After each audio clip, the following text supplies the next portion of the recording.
Let me introduce myself briefly. My name is Ephraim Eliav, and I am IWRI director, and I am also serve as a Khmer research professor in Tel Aviv University. As you see, the title of our conference is very broad ranged, solving the global problems of modernity through integration in society, science, and culture. And this title is in line with the goals of all our conferences. And we have these conferences twice per year. So which are the goals of our conferences? First of all, we would like to consolidate the efforts of scholars, educators, and specialists in the scientific integral methodology in revealing unity and integrality of the laws of nature, society, and human evolution. Second, our goal is to ensure on this basis the proper ways of strategic development of society and harmonization of social ties and relationships. And the last is to promote globally the integral methodology for education and social management in order to solve the challenges of the 21st century. So, couple of words about our institute. The mission of IWRI, Integral World Research Institute, is the following. IWRI is a voluntary, non-profit international scientific and educational organization promoting the integral scientific paradigm and education, aiming the harmonization of humanity towards becoming the life superorganism. So that is actually our motto and a very brief history of our institute. IWRI has been organized 3 years ago in 2018 as a device network of over 50 doctors, professors, teachers, scientists, specialists in various fields coming together from all corners of the globe for purpose of developing a scientifically based, universally accepted method of integral research and education. We would like to implement this method globally. We believe that this is a necessary step if we really want to be, that there will be hope for future generation.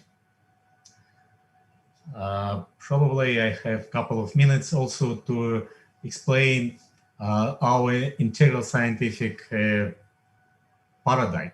So there are a few very essential points. We would like to scientifically demonstrate that our universe is integral. So it means that it is interconnected, interdependence, it's casual, purposeful, and synergetic.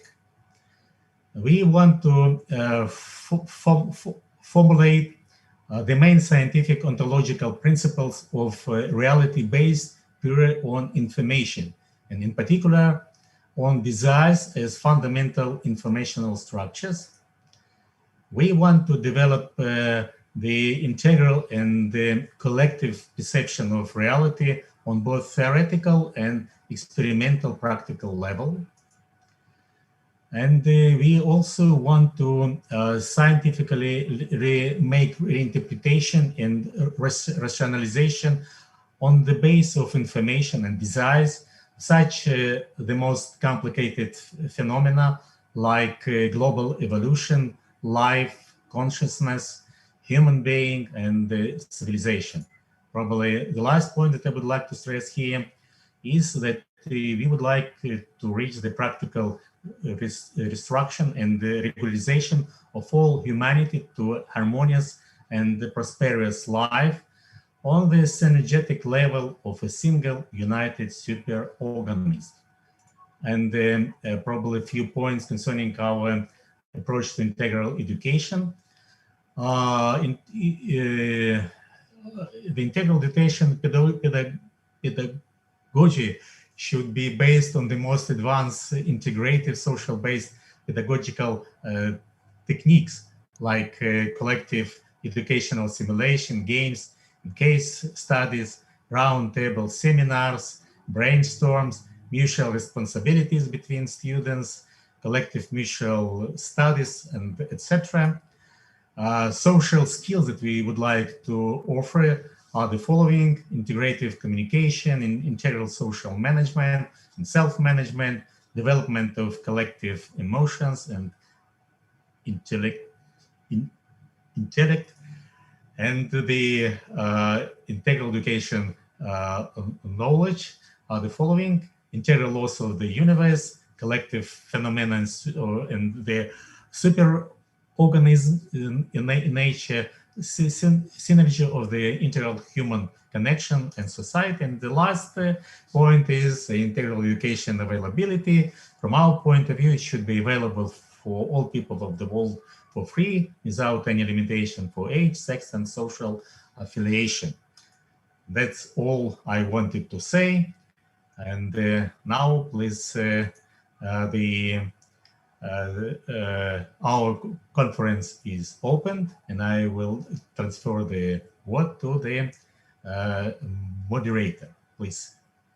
Hi, I'm Gianni Conti I'm an educator here in New York City, and I'm very excited to introduce this distinguished panel of guests. And before I introduce our first guest, I just want to let you know that we do have simultaneous translation on the platform. The link should be in the chat.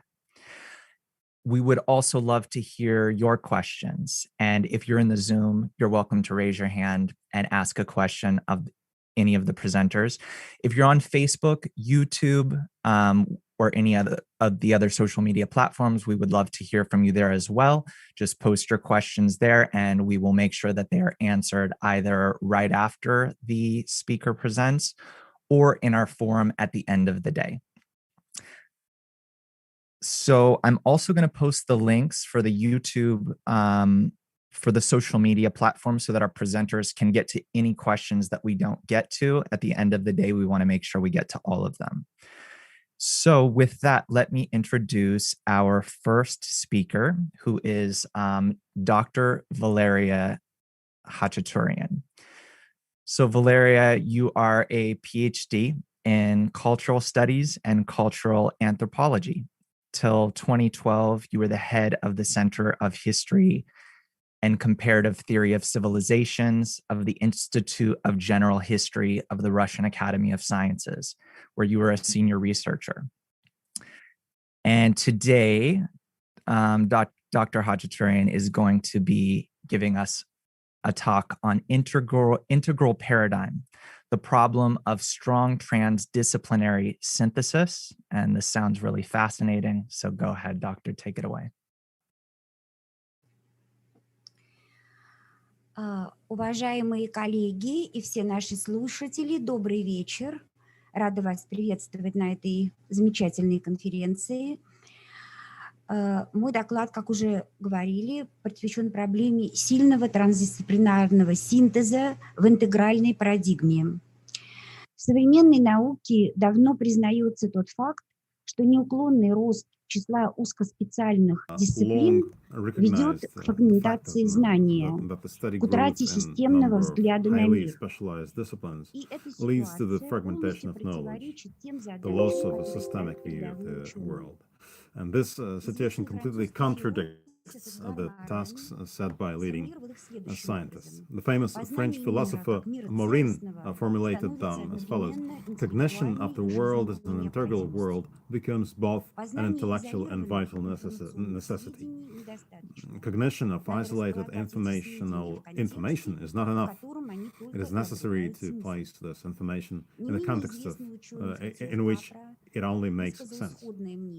No less famous scientist Kempner expressed a similar opinion. A new vision of reality, he says, is based on an understanding of the deep interconnection and interdependence of all phenomena, physical, biological, social, and cultural. This vision transcends the conceptual boundaries of modern scientific disciplines. So the tendency to overcome the contradiction between the systemic view of the world and the fragmentation of knowledge, of course, exists and develops. It is reflected in the development of integration within the disciplines of natural sciences, social, humanitarian, and this can be called interspecific synthesis, and the emergence of combined sciences, so-called combined. For example, cosmobiochemistry, connecting different disciplines, as well as in the growth of interdisciplinary and polydisciplinary research.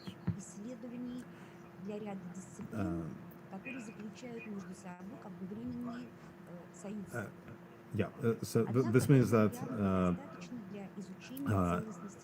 an object becomes the object of research for several disciplines that combine together. However, this is clearly not enough. The study to study the integrity of the universe, consisting of a multitude of nested systems with different order components and super complex, non-local, coherent connections, something more is required.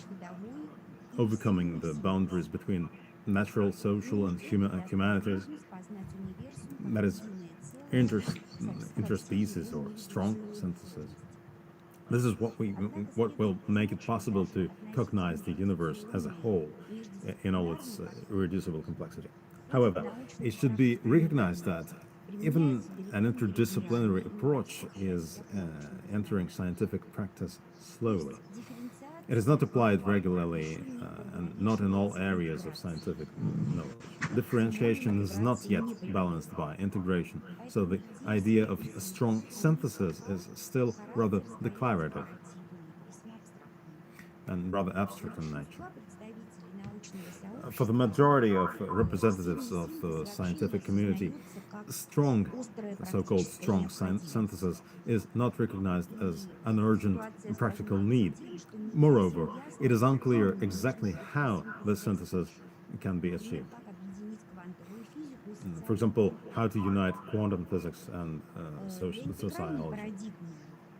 For integral paradigm, which by definition is incompatible with disunity and is aimed at achieving the integrity of knowledge, the synthesis of the sciences of nature, society, and man is, from my point of view, one of its fundamental foundations and a condition for its functioning. Without this, without the combination of sciences that study both social processes and natural processes, it is impossible to study integrality as such. For, as you know, a complex whole is not equal to the arithmetic sum of its constituent parts, and the most careful study of individual details does not give an idea about it. In addition, all these details are interrelated and cannot be understood separately outside these interrelationships. So, needing the integration of sciences, the integral paradigm at the same time opens up the widest opportunities for the implementation of strong synthesis, makes it possible to concretize the concept and translate it from the field of abstraction into the practice of scientific activity.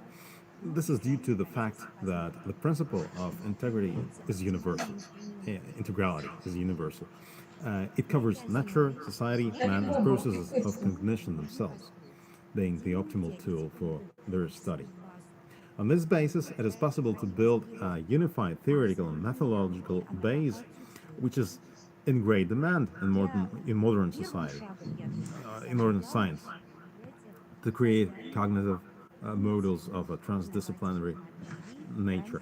That is, So these modals go beyond certain scientific disciplines that are applicable in many or all sciences. They are universal in the sense that they can be used in any or most of sciences. It should be noticed that transdisciplinary modals are being developed in the so-called new sciences, primarily in synergetics, global evolutionism, and the theory of coevolution. It is assumed that they will play the role of an enzyme, a catalyst that stimulates the development of knowledge within the framework of special disciplines. But the integral paradigm sets a more complex goal. Strong synthesis is, in long term, it should lead to the emergence of a new type of science, integral, which is a highly heterogeneous and at the same time unified system. Unity, of course, cannot be achieved at the expense of the erosion of specialization, which is necessary to build up specific knowledge. On the contrary, each discipline should preserve and develop its specific research methods, but at the same time use transdisciplinary models as a general theoretical base that determine the general direction of research, and most importantly, orient the specialist towards the inclusion of the result of his work in the global context, the universal picture of the world and its laws. In other words, each separate science, as in any integral system, must work not only for itself but also for the whole. The principles of integrality have their own distinctive features at different levels of the universe, and in its various subsystems, therefore, in each discipline, the transdisciplinary modal will inevitably acquire its own special features that complement and develop it. So, what is this integral modal of the world in itself, and how is it connected to the current or classical modals in science? Some attempts to create this kind of modal have been partially successful. For example, we can recall the well-known book by Jensch, The Self-Organizing Universe. Or we can also refer to the book of Erwin Laszlo. So this kind of large-scale research is a rather rare phenomenon, and the universal modals themselves are by no means perfect and need further development and adjustment. Nevertheless, thanks to them, important steps were taken towards the creation of a new holistic scientific paradigm and a new picture of the world. The integral approach that has been taking shape in recent years, from my point of view, opens the next stage in the development of this process. This is primarily due to the fact that this proposed universal cognitive model is based on the concept of integrality, which has great heuristic potential. What I want to point out as a very important, especially important, first of all, the notion of integrality, which is the base for the modern paradigm. It is very broad. It is broader than the self-organization, the interconnection, and other concepts that become the base for large studies right now. I want to remind you that the integrality is defined as interconnection, interdependency, and intercausation of elements of the system. This is the fundamental principle of the world, of all of its systems and subsystems. And the evolution as such is the process that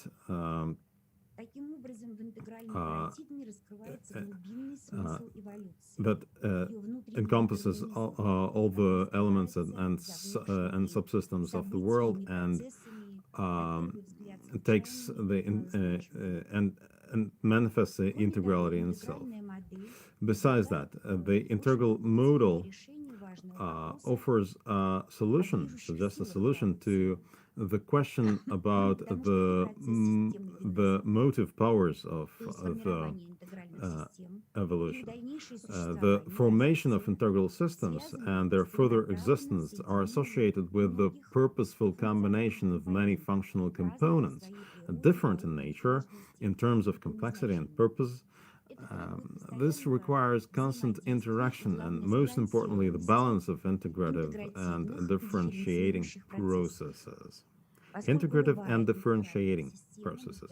Since any integral system needs a large internal variety of elements, and at the same time their unity, complete mutual consistency. Without this differentiation, it's not going to be integral. But at the same time, they are mutually consistent. Thanks to this, it functions as a whole. Integrative and differentiating forces are universal, but at each level of the universe, from inanimate nature to humans and society, they become more complicated, acquiring new, more diverse characteristics. Their interactions and ways of establishing a balance become more complex. So at the level of living matter, one can speak not just about integration and differentiation, attraction and repulsion, but about tendencies towards individualization and cooperation. So all these forces of integration and repulsion become more and more complex and interconnected in time.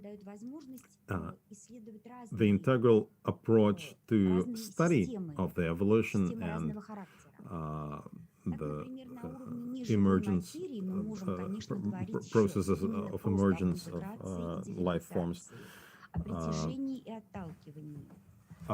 suggest solutions to previously unrevealed questions.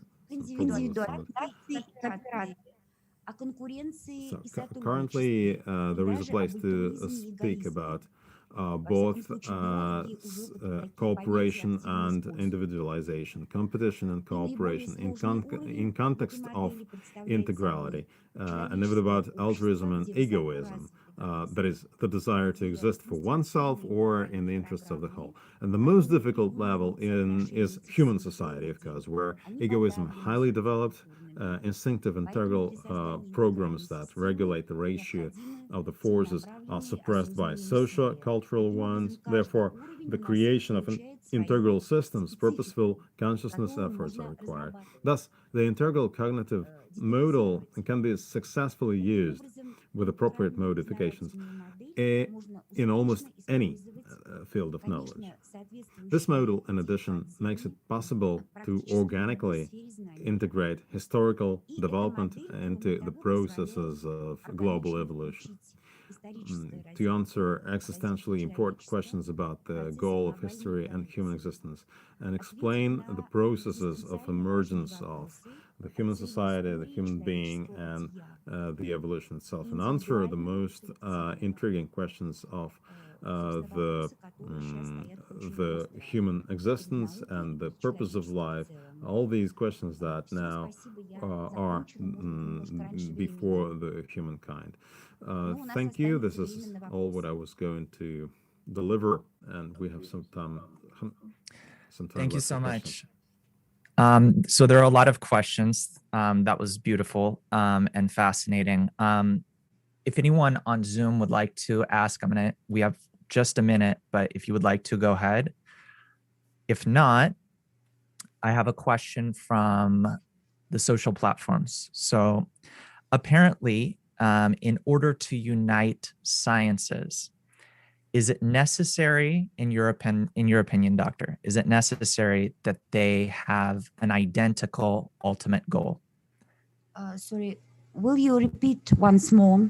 Yes. So in your opinion, in order to unite all of the sciences, is it necessary that all of these sciences have an identical goal?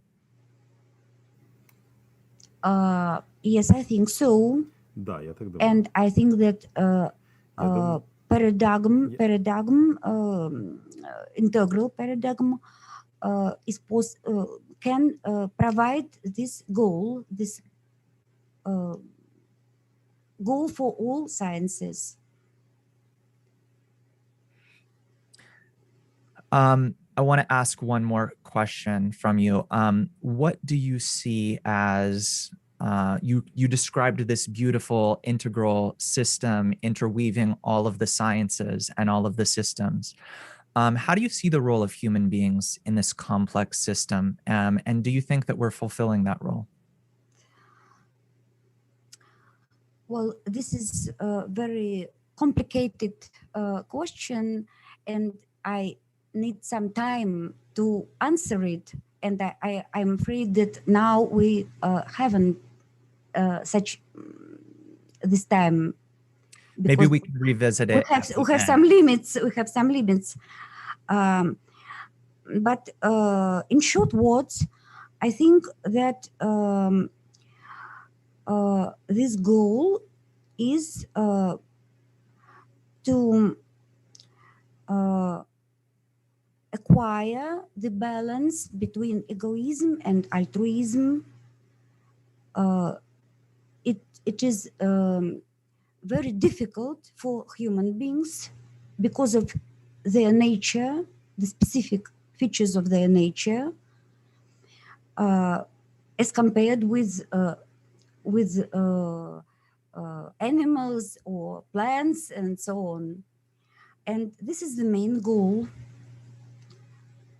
to create this integral system somehow artificially. It's very complicated, but it's possible. Why not? Because human beings can create civilization, culture, and this is also artificial objects. They're not natural. So this is the specific feature of human beings, to be not natural. Fascinating. Yeah, thanks. So perhaps we can have you talk a little bit more about this at the end. We're going to move on to our next speaker. It's Olga Belichenko. Hi, Olga. So Olga, you are a Doctor of Sciences in Social Communications professor. You are the head of the Department of Ukrainian Language and Literature at Donbas State Pedagogical University in Ukraine. You are an academic at the International Academy of Information. And since 2021, you've been taking part in the International European Project Erasmus plus Intercultural Communication Studios. And you have many other achievements, but I want to go ahead and hear you. So why don't you take it away?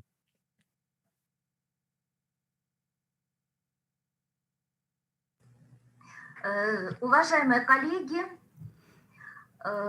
меня хорошо слышно. Разрешите представить тему моего доклада о проблеме эволюции категориальной модели мира.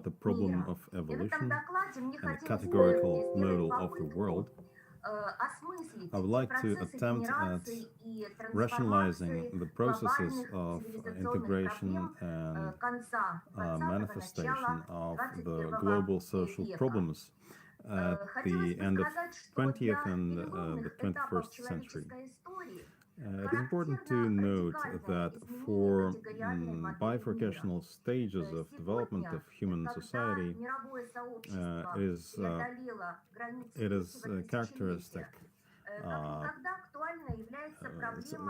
this kind of global problems. And so currently the main problem that is before us is the problem of the future fate of world civilization. And the denial of one of the modals of social time, past, present, and future, means the disintegration of integral time, the meaningful guidelines of human activity and culture. So, comprehending the processes of civilizational development, we can consider various options for the development of the future. This presupposes, first of all, the search for universals that meet the requirements and needs of people. Therefore, the main purpose of this report and the goal that we set in our study is an attempt to critically examine and highlight the main strategies of survival in radically new conditions of life. But at the same time, although we studied the problem from all points of view, we still have the unanswered questions of coexistence of supercultures in the 21st century, when a new configuration of the world order, a new balance of forces, a new geopolitical, economic, and civilizational picture of the world is being formed.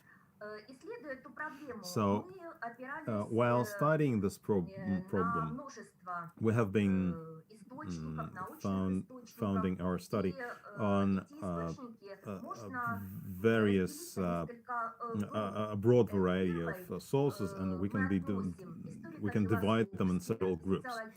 The first group is historical, philosophical, sociological works of scientists of the second half of 19th century and 20th centuries, in which the problem of culture as an exclusive form of human existence was studied. Culture as an exclusive form of human existence. The second group of sources is made up of fundamental works of scientists who represent numerous historical and cultural schools. Their analysis makes it possible to trace the dynamics of civilizational development. Then, the third and most numerous group of sources consists of the works of anthropologists, philosophers, sociologists of the late 19th and 20th centuries, in which the global foundation of culture, the problems of the functioning of planetary civilization in the period of globalism were considered. The fourth group is represented by a few works of scientists who, at the end of 20th and beginning of 21st centuries, touch upon certain aspects of culturological paradigms of the evolution of planetary civilization during the period of globalization of the world. It should be noted that the genotype of the global civilization was formed in the European region as a mutation of traditional cultures. The main feature of this process is the technogenic nature, that is, a certain type of thinking and activity.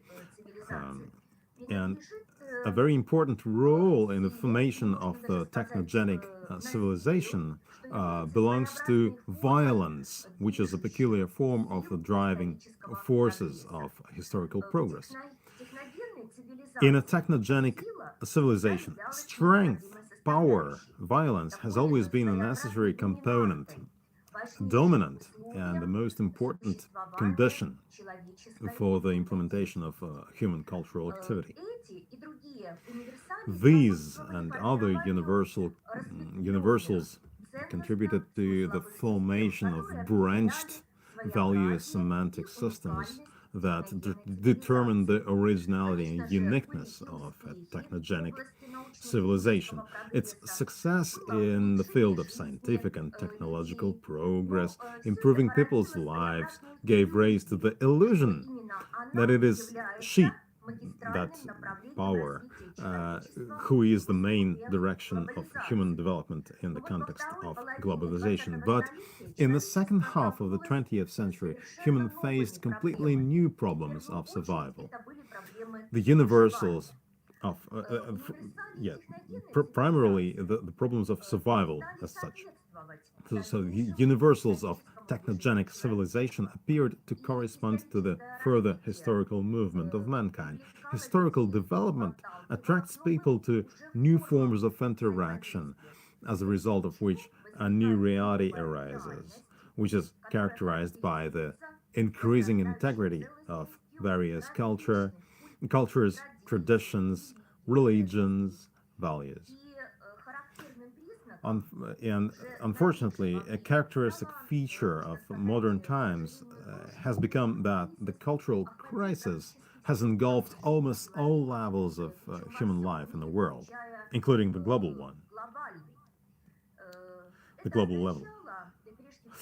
This means, first of all, the threat of the existence of early civilization as such, earthly, so not early, earthly civilization as such, provided by cultural development is impossible. This state of modern civilization is explained, on the other hand, by the exhaustion of the socially progressive potential of human activity. On the other hand, this state is significantly enhanced by the deepening gap between material and spiritual values.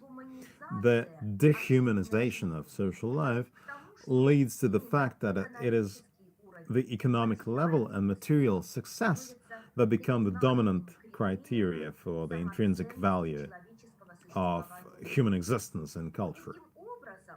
Thus, not spiritual, but material wealth plays a decisive role in the formation of a person's value attitudes. The crisis of cultural civilization is accompanied by a natural internal crisis of the person himself, whose spiritual life acquires a catastrophically fading character, which, given the modern scale of material possibilities, can lead not only to the destruction of a person's inner I, but also to its self-destruction.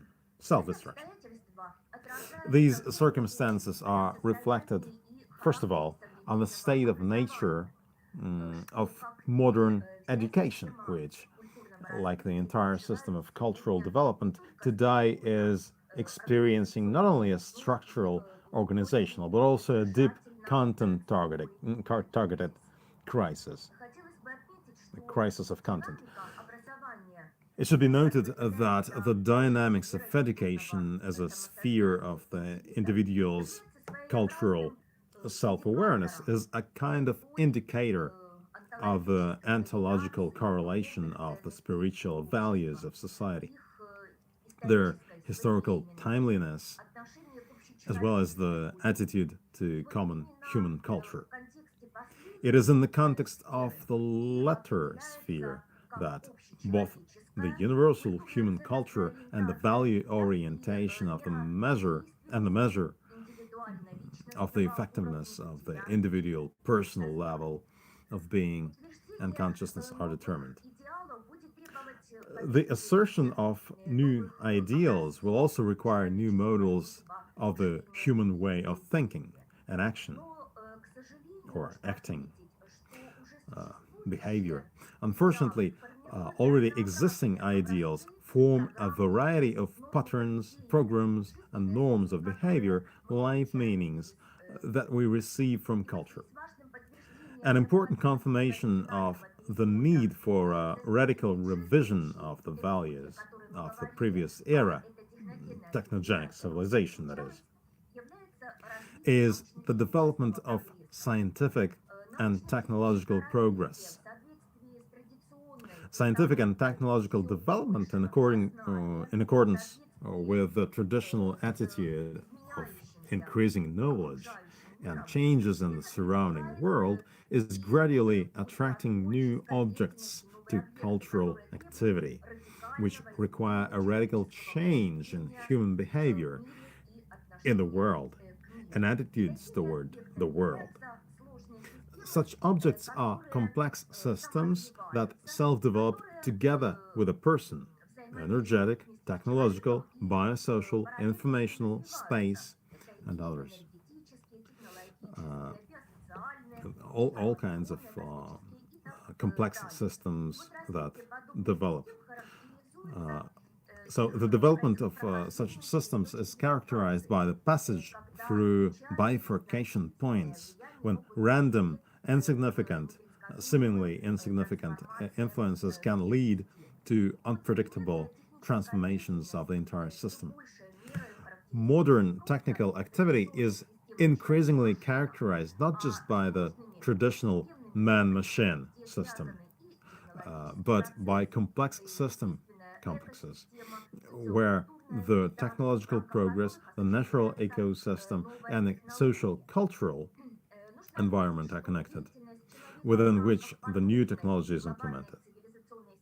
So the human activity within the framework of such a global civilization system can cause consequences both in close and distant elements, and under certain conditions lead to catastrophic changes in general. The new civilization is often, which is formed now, is often associated with such signs of limitation of social needs and rejection of the so-called pseudo-needs, such as the cultivation of moderate lifestyle, rejection of chemicalization of agriculture, disposable consumer goods, harmful technologies, gradual resettlement of large megapolises in compact settlements, which create the most favorable conditions for human life. Decrease in transport, creation of waste-free production, achieving harmony between society and nature as the main condition for the further development of human history and survival. That is the things that we observe right now. So, from this we can conclude the following. We believe that in the 21st century, the result of the coexistence of supercultures will be a new configuration of the world order, a new balance of forces, a new geopolitical, economic, and civilizational picture of the world. From the standpoint of understanding the non-linearity of the development of the historical processes of the 21st century, this is the point of bifurcation of the world order, which is inevitably coming. We are talking about the impact of the world in 5 components.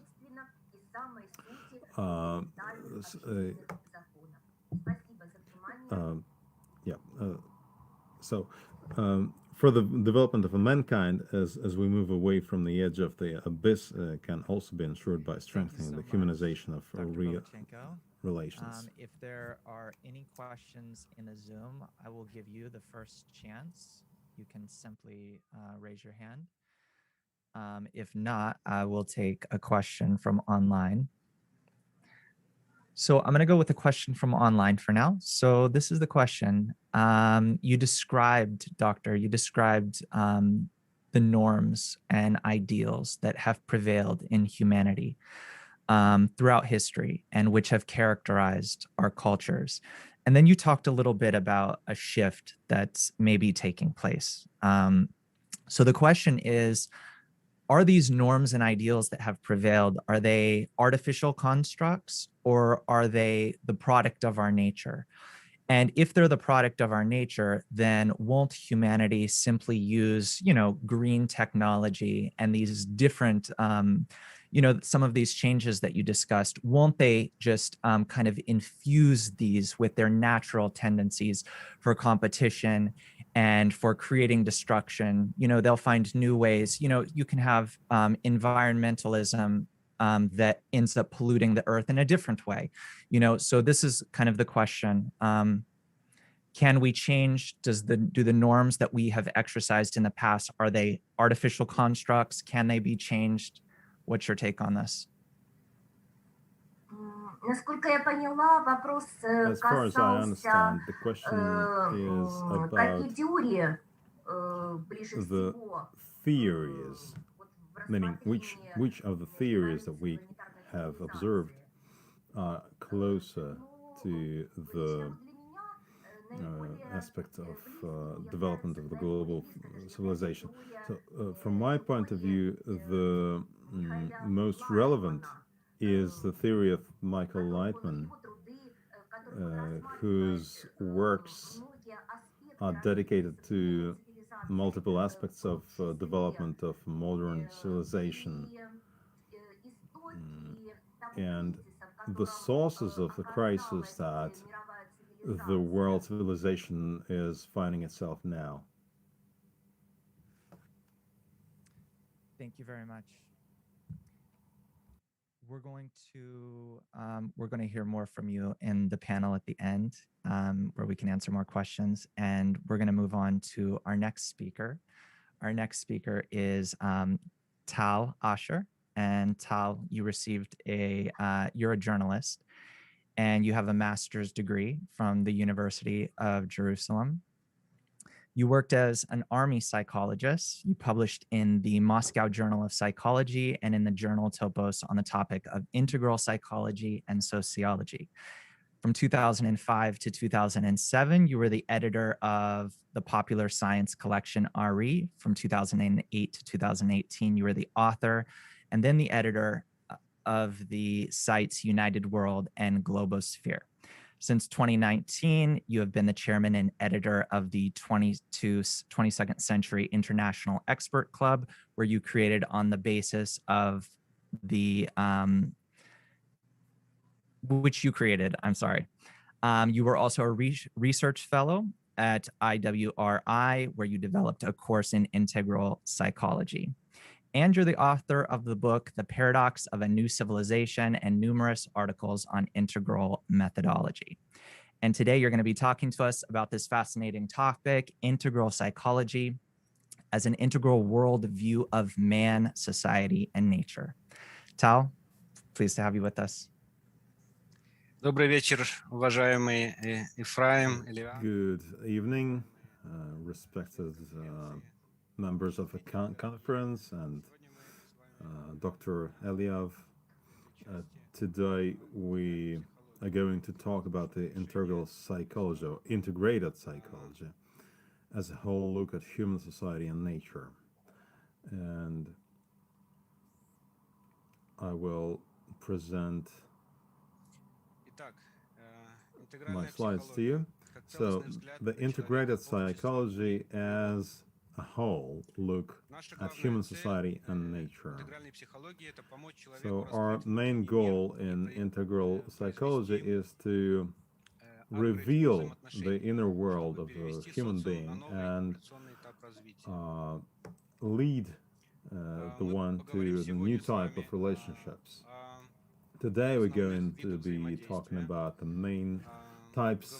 two main types of interaction, about integral interactions, about the reasons why this kind of interactions was impossible to build in the past, including the experience of the USSR.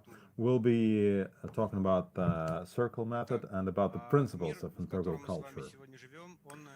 First of all, the world in which we live today is global and integral. This means that all of its parts are completely interdependent, and each part determines the fate of everyone. So, this part that we are talking about in the integral psychology is its goal is to manifest the integral reality for everyone, to lead the humanity to the new level of existence. We're talking about two types of interaction. They are an egoistic and an altruistic one. For example, competition or cooperation, conflict or joint action, opposition or cooperation again. So the difference between them is obvious. And we want to discuss the altruistic approach to interaction, how it transpires in human civilization, human existence. So we see that the egoistic approach to interaction regularly leads to sufferings, wars, conflicts, and terror. And this has been driving the humanity towards disunity, disintegration, and actually leading to a dead end of sufferings. And this doesn't have to be proved because it is just obvious if we look at the facts of our recent history with all those wars, crises, and pandemics. So now let's talk about the reasons why the different type of interactions failed to be established in the past. The declaration of communal or communistic connection between people was manifested or was declared, but it was not established in fact. So the question is why? The reason is that our nature is such that we need to work on it in order to transform it into something different. So what are the conditions of integral interaction or integral society? The society or the humanity, the global society, has to reach the state of one family. This means that each has to feel we instead of me. But in order to reach this state, one has to, or each human being has to go through an internal transition, internal transformation, and this requires a lot of work, transformational work. So what holds us, what keeps us from moving towards this new formation? One has to study and learn one's nature. And in order to understand or manage one's nature, one has to rise one step above its own self, its being. So we are talking about the Мы сами должны поднять себя на новый чувственный духовный уровень, на такой уровень взаимосвязи, который бы мы смогли достичь этой принципа «возлюби ближнего как себя». Это именно не просто этический принцип, это закон существования человечества. Мы говорим о том, что достижение этого метода возможно, если применить метод. We're talking about the integral connection and interaction between people, and we introduce the method of circle, which is the method of interaction that is based on mutual respect and mutual cooperation between people. The basis for this method of circle is the idea that we take collective decisions. This means that we have a set of people, let's say 6 to 10 people, who sit in a circle and speak one by one, talking about one single topic or question. And the goal is to produce a common vision and reach an integral solution based on this common vision. The principles of integral culture talking about the principles, first of all, we have to take into account that the cultures of different folks or societies are not equal, and they may cause some difference or some conflict, but we go above those. We don't have to eliminate this difference. The goal of integral interaction is not to make all differences, is not to eliminate all differences, but to bring all differences together and connect above these differences, making them all work together. In so there are three principles. First of all, altruism and spiritual growth. Second, ethics of unviolence and respect for one's neighbor. And the last one is mutual guarantee. A very important role in this process belongs to mass media. Nowadays, mass media do not manifest any kind of a connecting or communal role whatsoever. They have to go through a transition and become and start playing the role of connection, helping people to rise above their egoism and understand that one's goal, each human being's goal or purpose, is to connect with everyone and help others connect between themselves. And all his actions, all his behavior should be oriented in accordance with this goal. So the conclusions that we can make is that the new relation towards the world has to be fostered, has to be nurtured. The second, the meaning of development or the purpose of development of the modern human being is the preparation for the world in a new society that changes, that goes through a dramatic change. This all can be done through education and fostering that goes in parallel with the changes in the society, not too early and not too late. And the last one, that the human should, each human being should realize one's place and role in the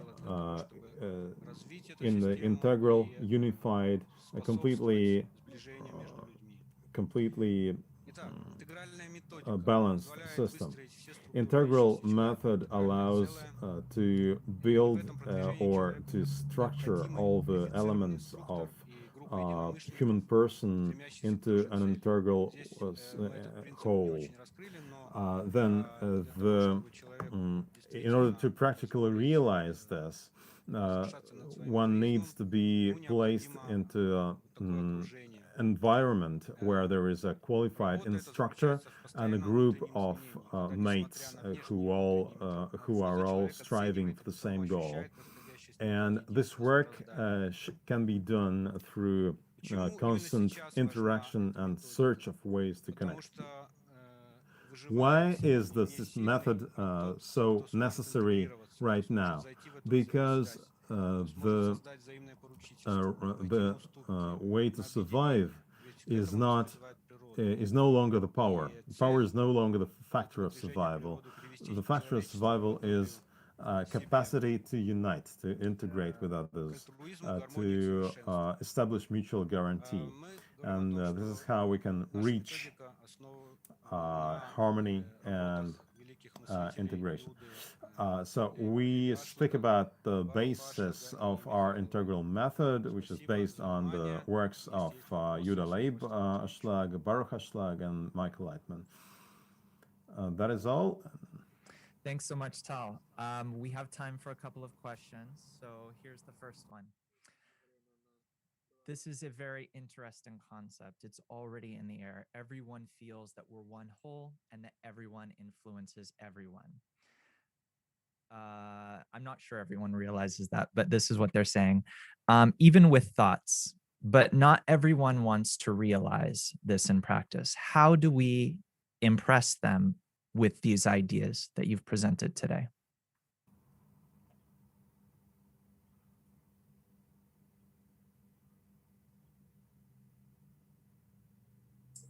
Да, дорогие друзья, Yes, dear friends, we talk необходимо uh, работать над about выступлением, the над necessity to внедрением нашей work идеи в общество. on И этим, education в частности, and занимается bring about our ideas to Институт the ИВРИ. attention of Наш society. клуб создан And специально that для is того, why чтобы we эти идеи develop our club, было 22nd распространить в century. общество, привлечь And the goal of this club is еще to людей, которые spread смогут these разделять. ideas in the Я знаю, что эту society конференцию and смотрят несколько attract моих more друзей, ученых, people, more participants, so that they can get involved and participate.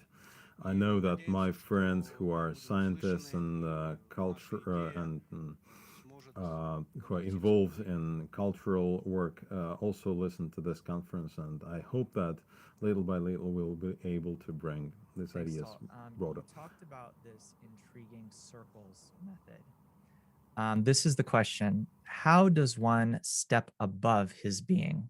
And how, in this, according to your method, how does one know that they have done so?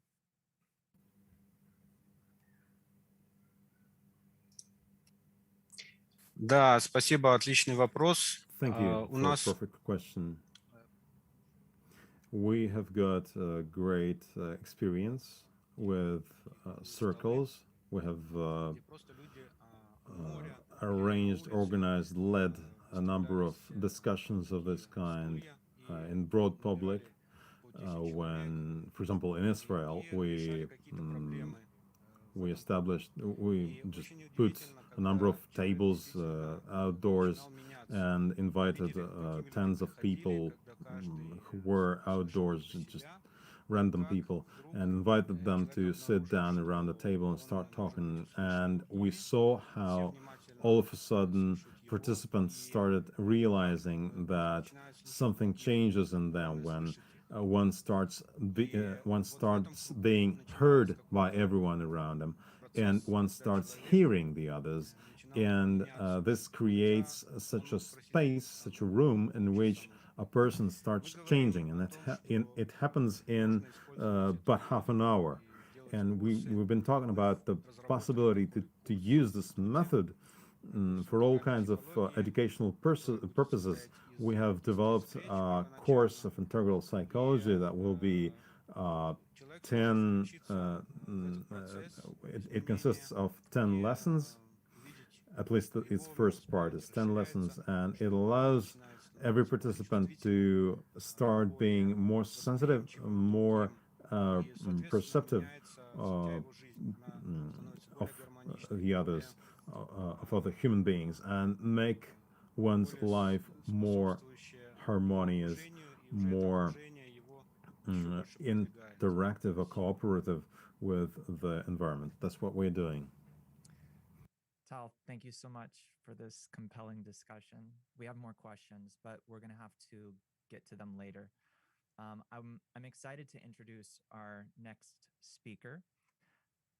Our next speaker, who is Katarina Kempner, especially because I'm a teacher myself, and so is Katarina, and she's going to give us a talk on how to teach children to live eco and not ego by learning a foreign language. So Katarina, again, is a teacher. She holds a master's degree in English language and literature, lives and works in Karviná in the Czech Republic, and she teaches at an elementary school. Katarina, pleased to have you with us.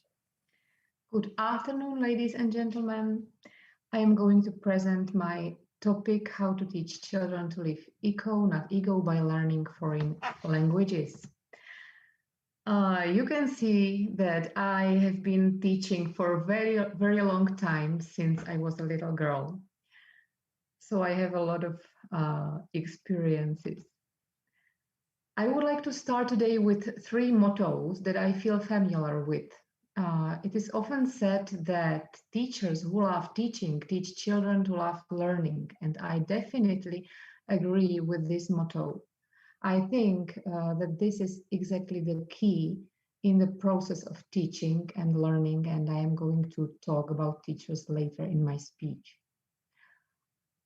The second motto, slow progress is better than no progress, is I often use in my classes, especially when gifted and talented children start to feel like experts and stop learning new things, grammar, vocabulary, and also to encourage the hardworking, but unfortunately the slower one, whose process is not so fast.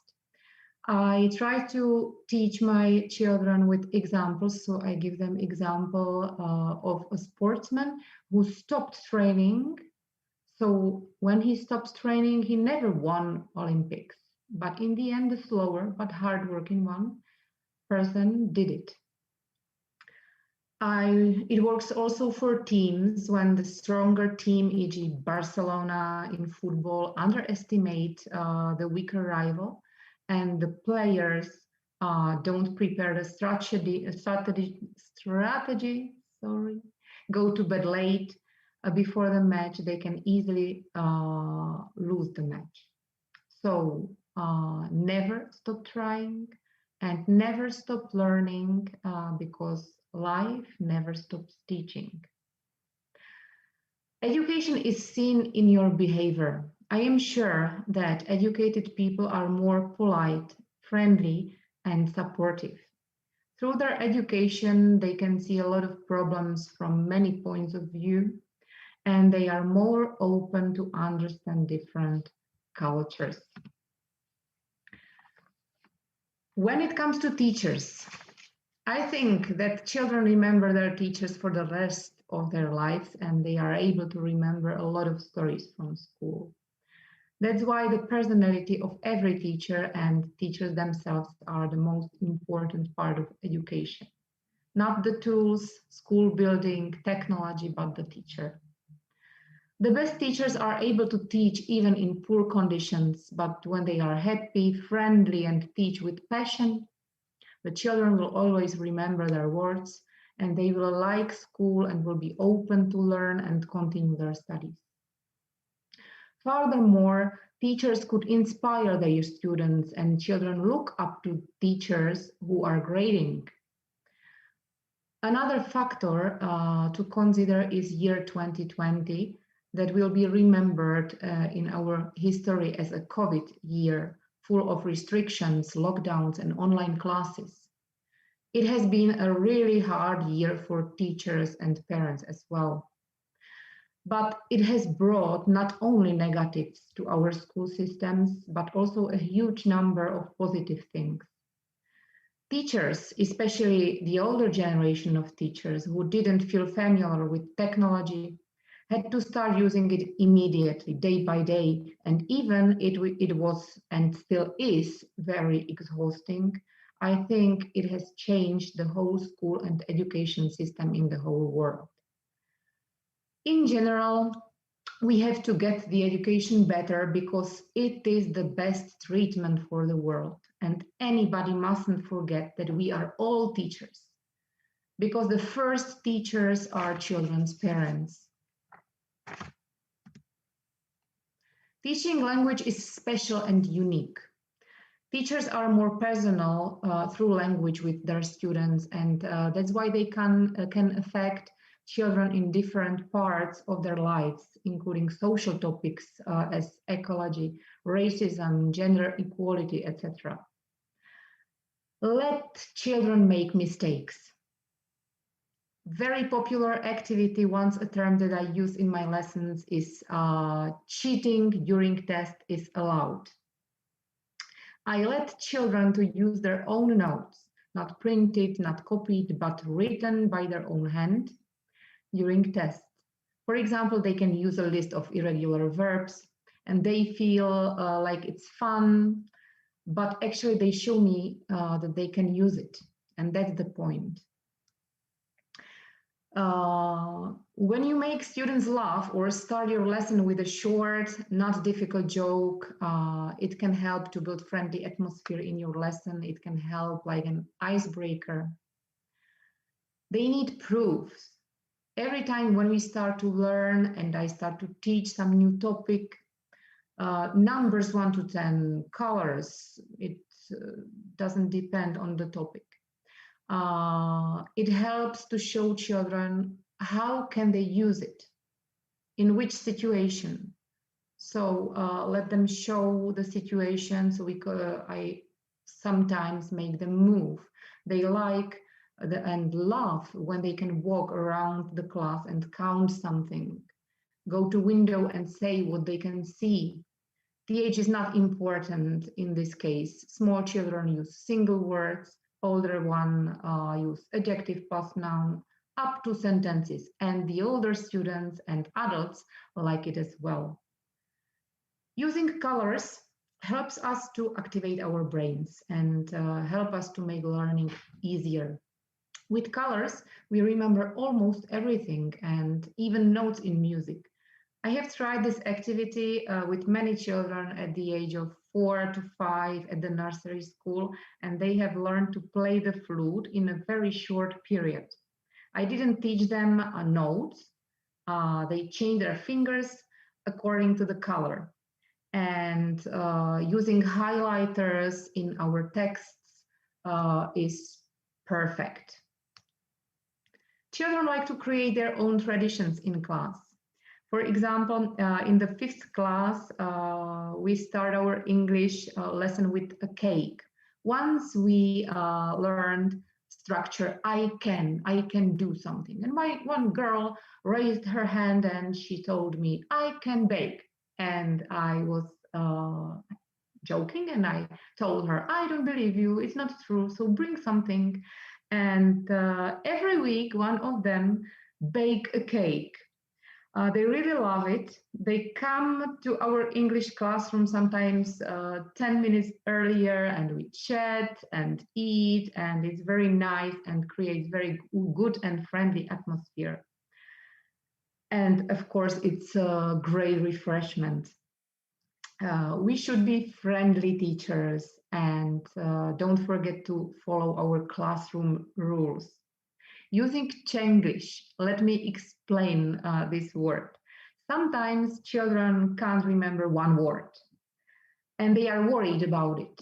So what should I do? I'm not going to speak. So I want them to use Chenglish, check one word and connect it with English sentence so they are not afraid of speaking. What works is also regular homework. Short but regular, that takes, for example, 5 to 10 minutes to teach them how to learn and to see if they could understand new topic, grammar, vocabulary, whatever.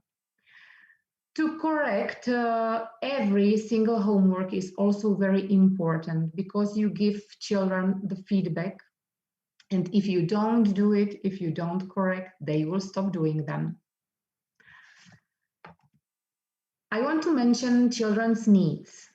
Each group, class is different and teachers should be flexible to change their attitude.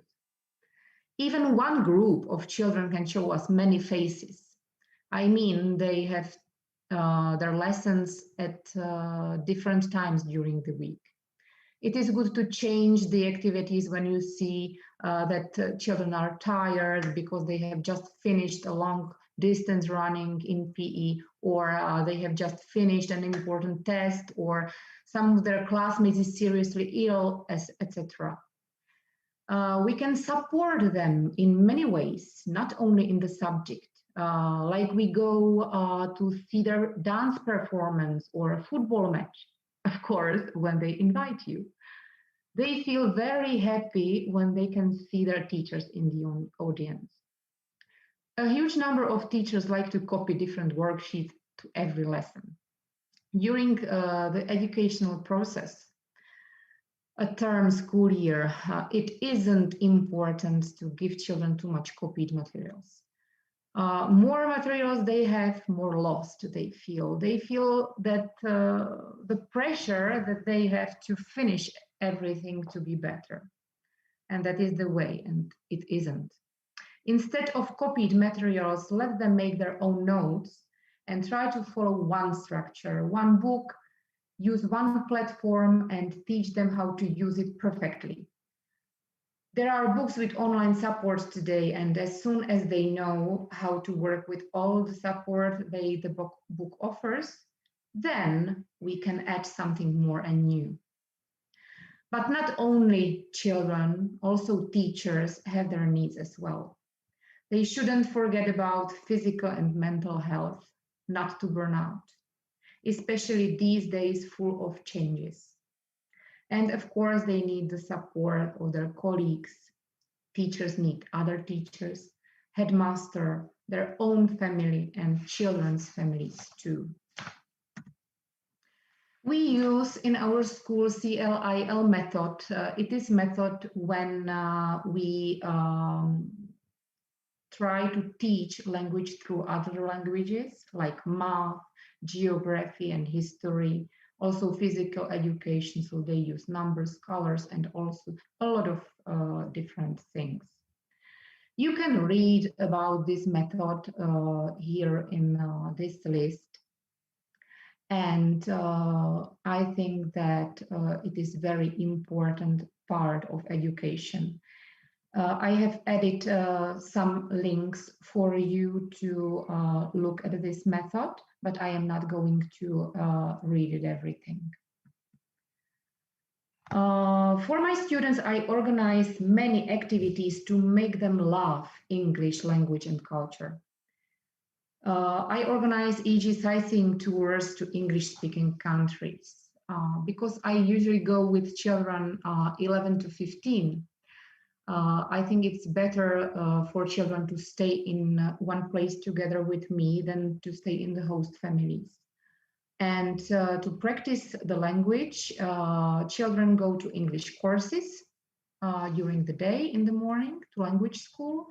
They have their activities with native English teachers, and after lunch at their school canteen, we go together to see some interesting places. They feel very good because they feel like they are part of the school, of the English school. They feel like English students.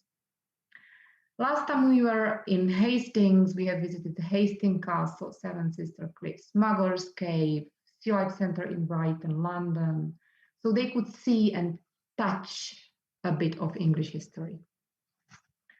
Next activity that we organize in our school is spelling race. We regularly organize it once a year, and every year there is a different topic: Halloween, Christmas, spring, summer, winter, fairy tale, whatever. Children spell in pairs, and we use English and Czech words as well, what is very funny, because English has less letters, and some of them like sh, ch, r, h doesn't have at all. So this is a big fun for them.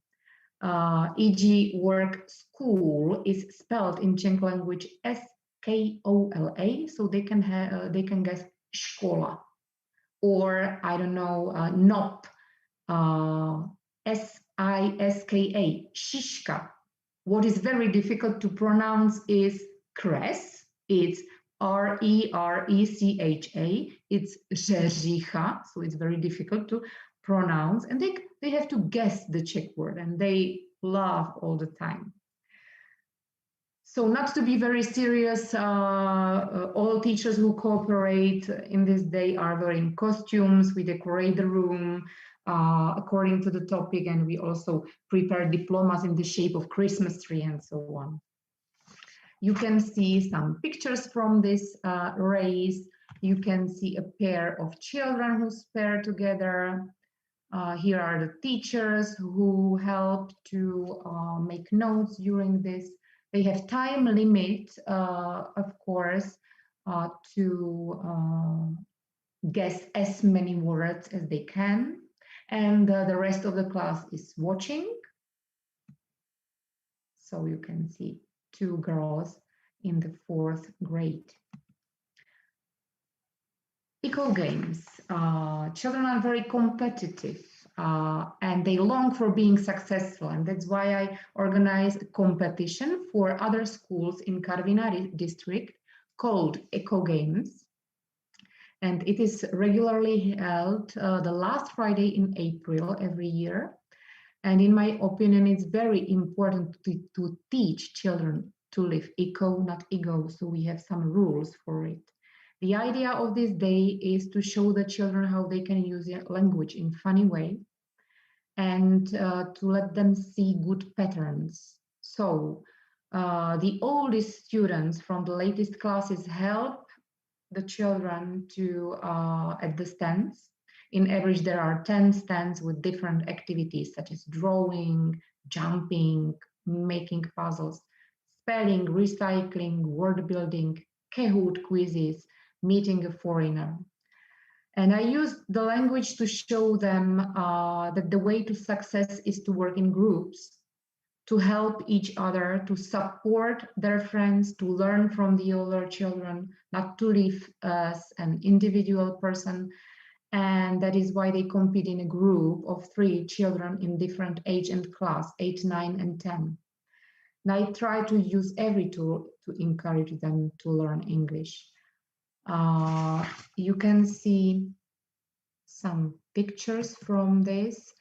Well, spelling activities, it's not spelling phrase, it has different rules. You can see the group of 3 children. They can cooperate together in Czech language, and the older one speak only English. We speak English, but they can cooperate in Czech and help themselves.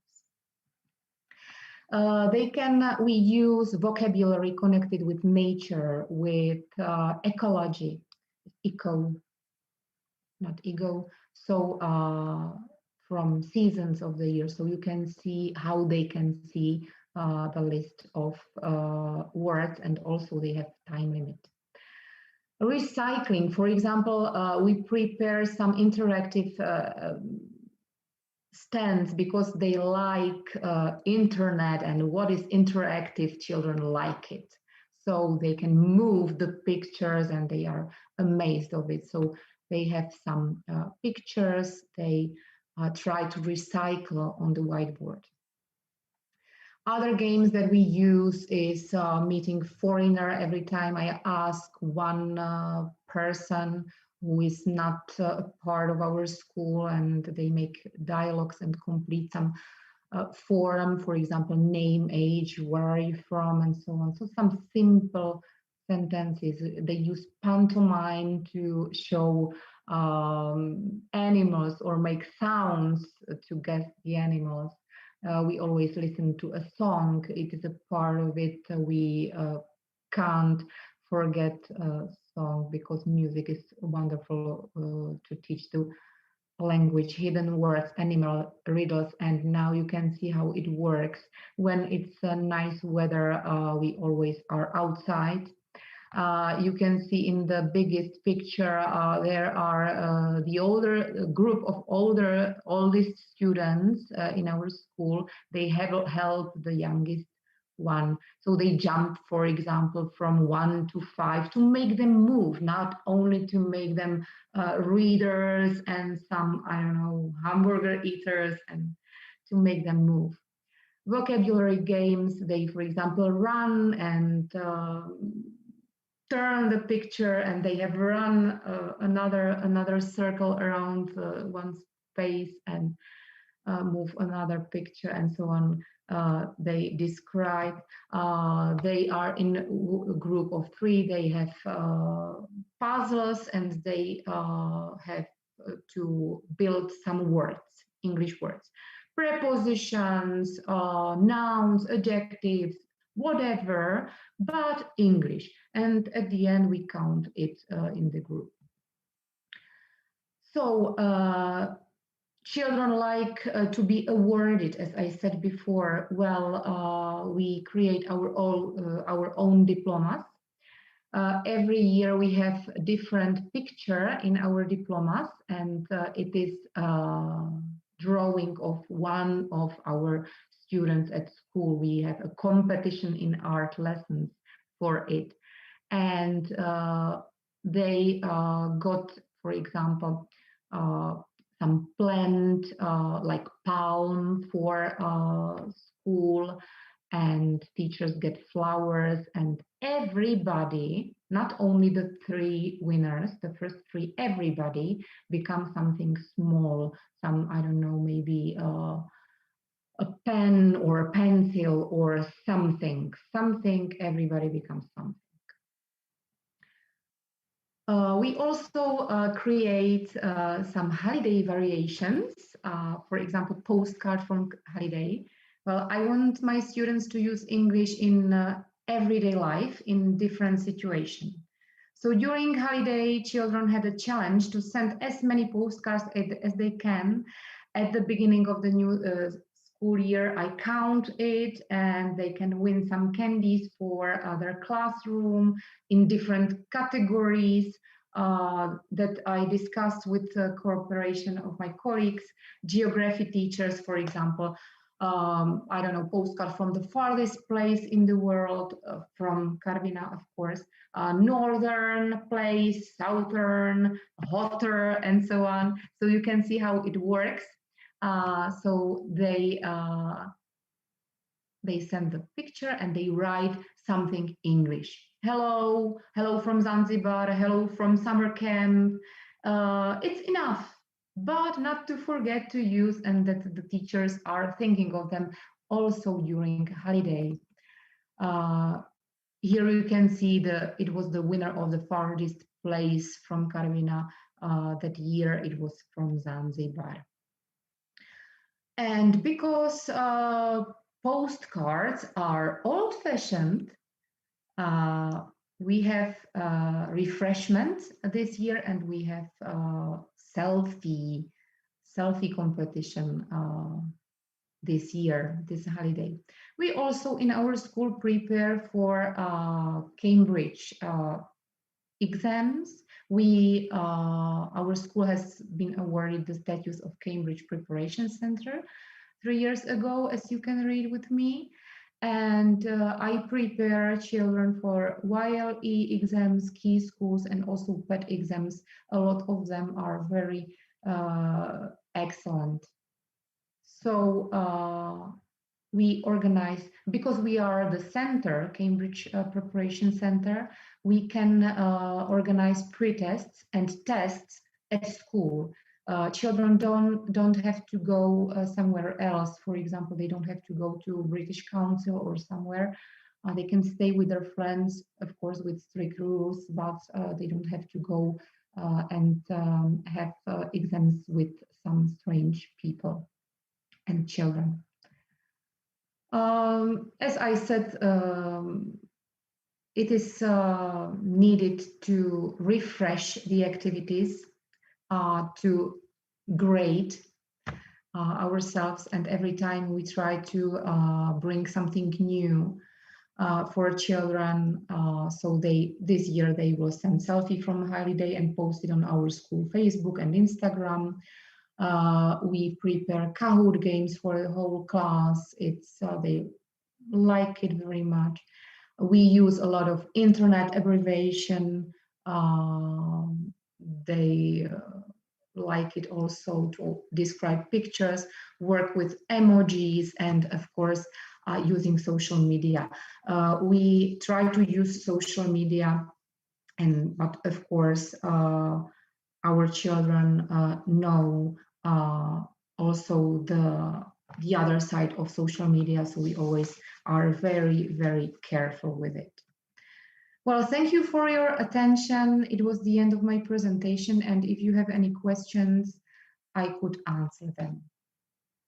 Thank you so much, Katarina. That was awesome. We do have several questions. We probably have time for 2. We'll see. So the first question, you titled this presentation From Eco from ego to eco, from ego to eco.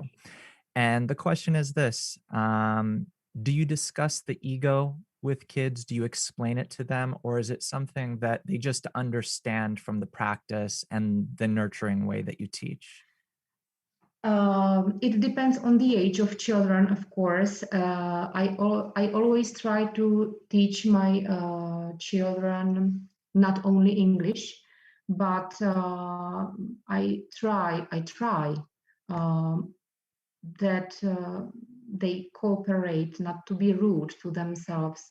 And every time they try to be like this, I try to show them that it is not the good way for their behavior, and teach them by examples. I always give them example of something, of someone who is very like this, and then they can understand it by examples. A question from a different direction. What advice would you give to a student who wants to know where to put their strength and abilities in order to become a truly happy, successful person? To like what they do. That is the way.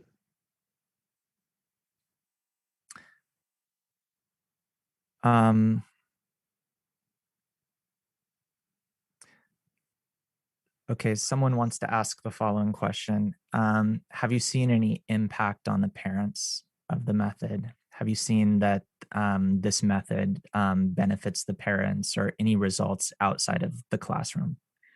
Yes, I have positive feedback from parents, and when they love school, when they love their subjects, when they love the teachers and children around them, they feel good. Parents don't have to push children to studies.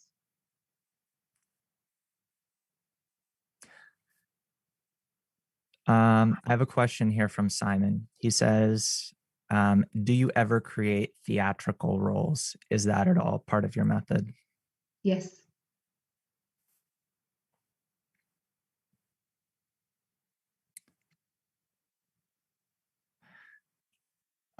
This question is from Russian YouTube. What does this methodology do for you besides general development? That's the question. Just what does this method? Yeah, go ahead. What does this do for me? I feel very satisfied. I am very satisfied when I can see that my students succeed in their life, and they like to talk to me. They come for their advice because, as I said, according to the teachers, through the language, I can talk about different topics with them, and we become very familiar. They are not afraid of asking anything, and at the end of their studies, we know a lot of each other. I always use my family stories or family pictures to show them that I am alive. I am the real person, not only the teacher. I am a mother, and I also make mistakes. I sometimes forget, and it is very good and to say, I am sorry, I made a mistake.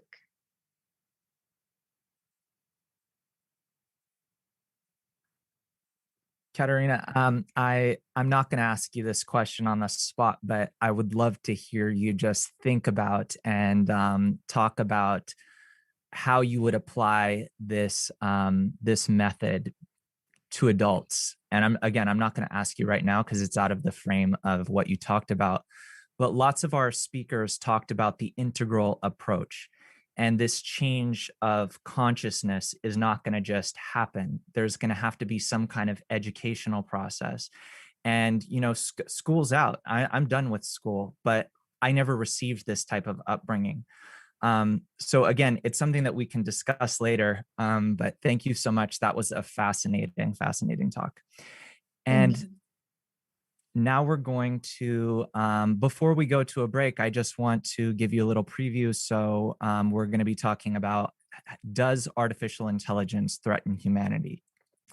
And we're going to take a short coffee break of just 8 minutes, and then we'll be back. So we'll see you all then.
George Land and Beth German describe a fascinating study where 8 tests were conducted to evaluate divergent thinking, an essential capacity for creativity.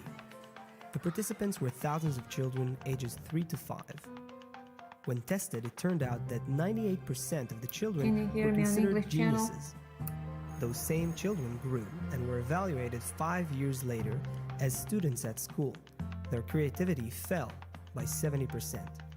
Later, 200,000 people aged 25 and older were evaluated using the same tests. These adults, who were considered creative geniuses as children, could show only 2% of their creativity. So we can see that after leaving kindergarten, our creativity almost completely dies. There's a sharp fall in one's ability to think in inventive, non-standard ways. Now let's think about it. In kindergarten, children play together. They play, eat, sing, walk together. Together, they discover the natural environments around them. They sit in a circle and they have discussions with each other and with their instructors. And while being together, they become wiser. At school, students sit behind desks, each one at their own half of the desk. Their own pens, their own books, their own school bags, their own everything. 30 or 40 students are sitting separately, and the teacher lectures in front of them. There's no play here, no togetherness, only exhausting tasks to follow, and only one correct answer, and constant checking of their grades and exams. So at school, and even more so in college, we are being designed as separated individuals. And as a result, by the age of 25, we are all true individualists. There's no one left to think creatively. It's a paradox, but the fact is that creative, inventive thinking rises sharply if the educational process happens as it is in kindergarten. That is, together, joyfully, without competing each other, and instead of that, growing together. Doctors George Land and Beth German describe a fascinating study where 8 tests were conducted to evaluate divergent thinking, an essential capacity for creativity. The participants were thousands of children ages 3 to 5. When tested, it turned out that 98% of the children were considered geniuses. Those same children grew and were evaluated 5 years later as students at school. Their creativity fell by 70%. Later, 200,000 people aged 25 and older were evaluated using the same tests. These adults, who were considered creative geniuses as children, could show only 2% of their creativity. So we can see that after leaving kindergarten, our creativity almost completely dies. There's a sharp fall in one's ability to think in inventive, non-standard ways. Now let's think about it. In kindergarten, children play together. They play, eat, sing, walk together. Together, they discover the natural environments around them. They sit in a circle and they have discussions with each other and with their instructors. And while being together, they become wiser. At school, students sit behind desks, each one at their own half of the desk. Their own pens, their own books, their own school bags, their own everything. 30 or 40 students are sitting separately, and the teacher lectures in front of them. There's no play here, no togetherness, only exhausting tasks to follow, and only one correct answer, and constant checking of their grades and exams.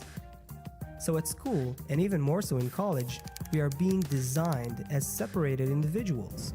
And as a result, by the age of 25, we are all true individualists. There's no one left to think creatively. It's a paradox, but the fact is that creative, inventive thinking rises sharply if the educational process happens as it is in kindergarten. That is, together, joyfully, without competing each other, and instead of that, growing together.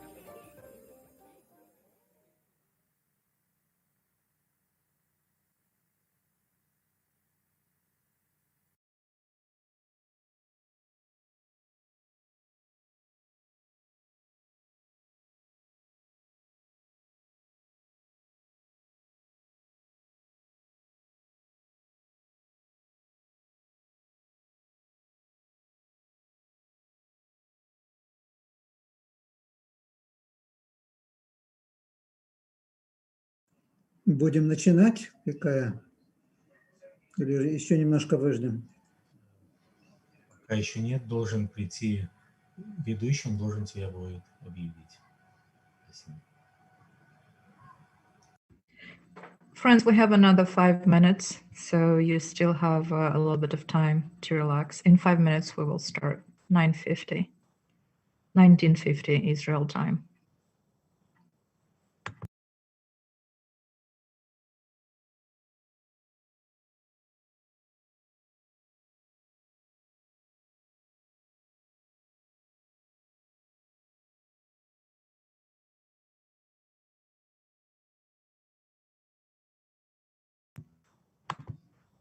Так, Григорий, я забыла сказать по-русски. 5 минут еще есть у вас.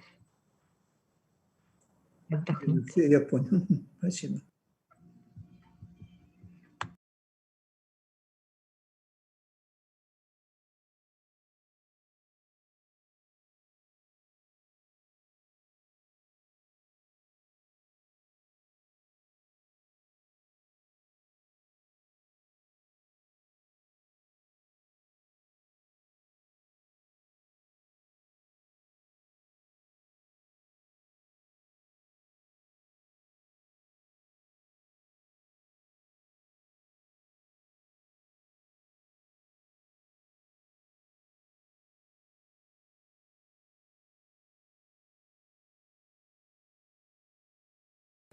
Okay, question: if we have questions that were not answered, should we send them to the speakers in advance so they have chance to prepare for the panel? Yes, it will be actually very good if you will do it.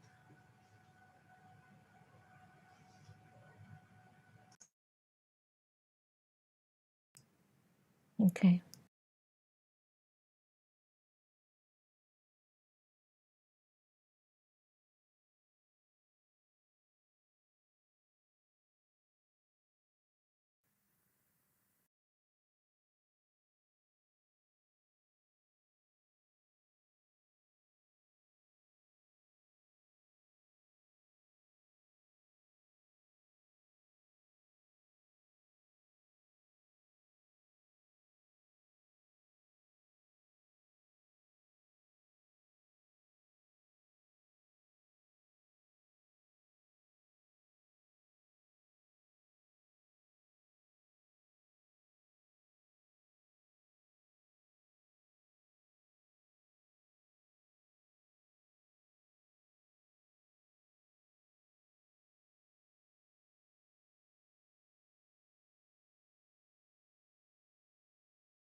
When there's no one but you, people will always need people. To please, to tease, to put you at ease, people will always need people. To make life appealing and give life some meaning, it's useful to have other people. If you need a change, to whom will you turn? If you need a lesson, from whom will you learn? If you need to play, you'll know why I say, people will always need people. As girlfriends, as boyfriends, from Bombay to Ostend, people will always need people. To have friendly fights with and share tasty bites with, it's useful to have other people. People live in families, gangs, posses and packs. It seems we need company before we relax. So stop making enemies and let's face the facts. People will always need people, yes. People will always need people.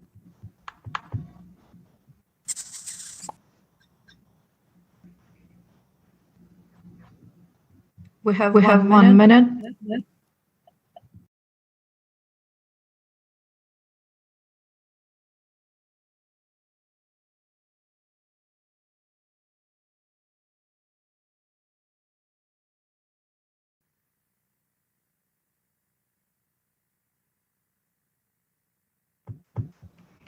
Okay, friends.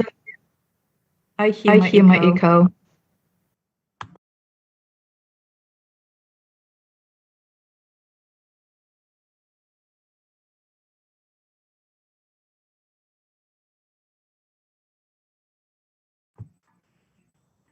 Okay. It looks like everything is good now. Thank you. So it's 1950 and we should be back from the break, are we? Please, everybody, welcome back. And it's time to open your cameras if you can, please. Thank you. So we are entering the second part of our conference, our World IWRI conference, and I'm very happy to continue this conference as a moderator. We'll break to fabulous Gianni. So it's been a great first half of the conference. We heard 4 presenters. We learned a lot of interesting things. We heard questions, and we're going to continue. So my name is Irina, and I will be a moderator for the rest of the conference. Please take a look at the translation channels, which have been posted repeatedly in this chat right here on Zoom. And I want to remind you that we're also being broadcast on Facebook and YouTube channel. So you can also watch us there and ask questions on both platforms. And people who are present on Zoom can ask questions as well. I will do my best to monitor them in the document and here on Zoom. So as promised, our next presenter is Gregory Notkin, and it's my pleasure to introduce the scientist. He is an IWRI associate. Gregory Notkin is from the capital of Ukraine, Kyiv, and he is a chief designer for the development of medical computer diagnostic systems. Gregory's study fields also include philosophy, psychology, and the problems of human development in the modern era. So Gregory's work is closely related with the works of Vladimir Vernadsky about the future of mankind and his ideas of noospheric civilization. So Gregory wrote that he places great hope on a favorable development of the world with the help of this method of integral upbringing and education. And the presentation that Gregory is going to offer to us is, does artificial intelligence threaten humanity? So I think it's a very popular topic these days, and we will all be very happy to hear what Gregory is going to share with us. Please, Gregory, take it away.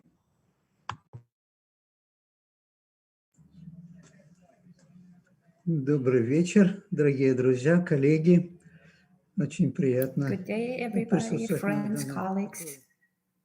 I'm honored to be present on this conference. It was my pleasure to listen to the previous presenters, and we all talk on one subject, how to change the world for the better, how to make it integral. And we have this problem in the world. It's called, is artificial intelligence threatening to humanity? Let me open the presentation slides and let us look at the world.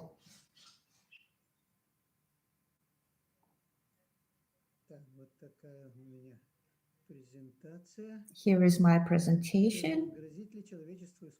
Is artificial intelligence threatening to humanity?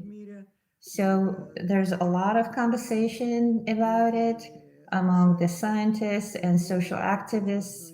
They're afraid of rapid development of implementation of system based on artificial intelligence. There's a lot of benefits and threats. And one of the problems that we will look at today is threatening unemployment.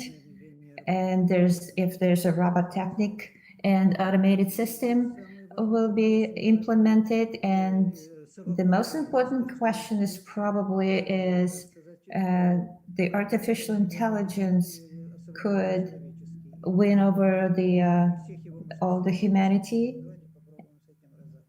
Let's look at it more closely.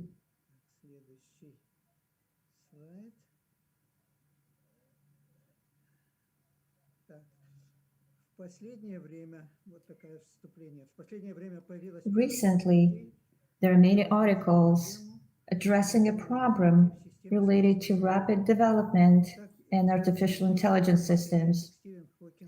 English theoretical physicist Stephen Hawking, unfortunately he's not with us anymore, emphasized that artificial intelligence can cause the death of human civilization. The development of artificial intelligence can become both the most positive and the most terrible factor for humanity. We must be aware of the danger it possesses. Also, Elon Musk called artificial intelligence the main threat that human civilization faces today. Humanity needs to be extremely careful with technology that is potentially more dangerous than nuclear weapons. Slava Žižek warns, this opens up before us a completely new, unknown, and serious prospect of creating a machine external to our eye, which will physically and psychologically know us better than we ourselves. This machine will know what we eat, buy, read, watch, and listen to, and will measure our moods, fears, and needs. He also believes that there's a huge danger of further growing gap between people. He also thinks the differentiation between people. Few will have all the power of the intellect, and the majority will have nothing but good old human foolishness. So this is the threat to human equality. Yes, this warning. Also, Apple co-founder Steve Wozniak said that the development of artificial intelligence is potentially dangerous for humans. He said that I agree with Hawkins and Musk, who warned that the future of humanity could be very bleak. Sooner or later, thinking devices designed to make our lives easier will begin to understand that they are better, who will then run companies, a slow man or a machine. Although over time he changed his mind, he said that even if machines can think like people, they will not be able to have intuition and know what they will do next and what to expect as a result. They simply cannot operate with such concepts. A group of experts in 2018 published the report Harmful Use of Artificial Intelligence. In this report, they argue that AI may well be used by countries and authoritarian dictatorial regimes, and also criminals and terrorists. Drones turned into weapons, fake videos that manipulate public consciousness, and automated computer hackings are three main threats that come from artificial intelligence falling in the wrong hands.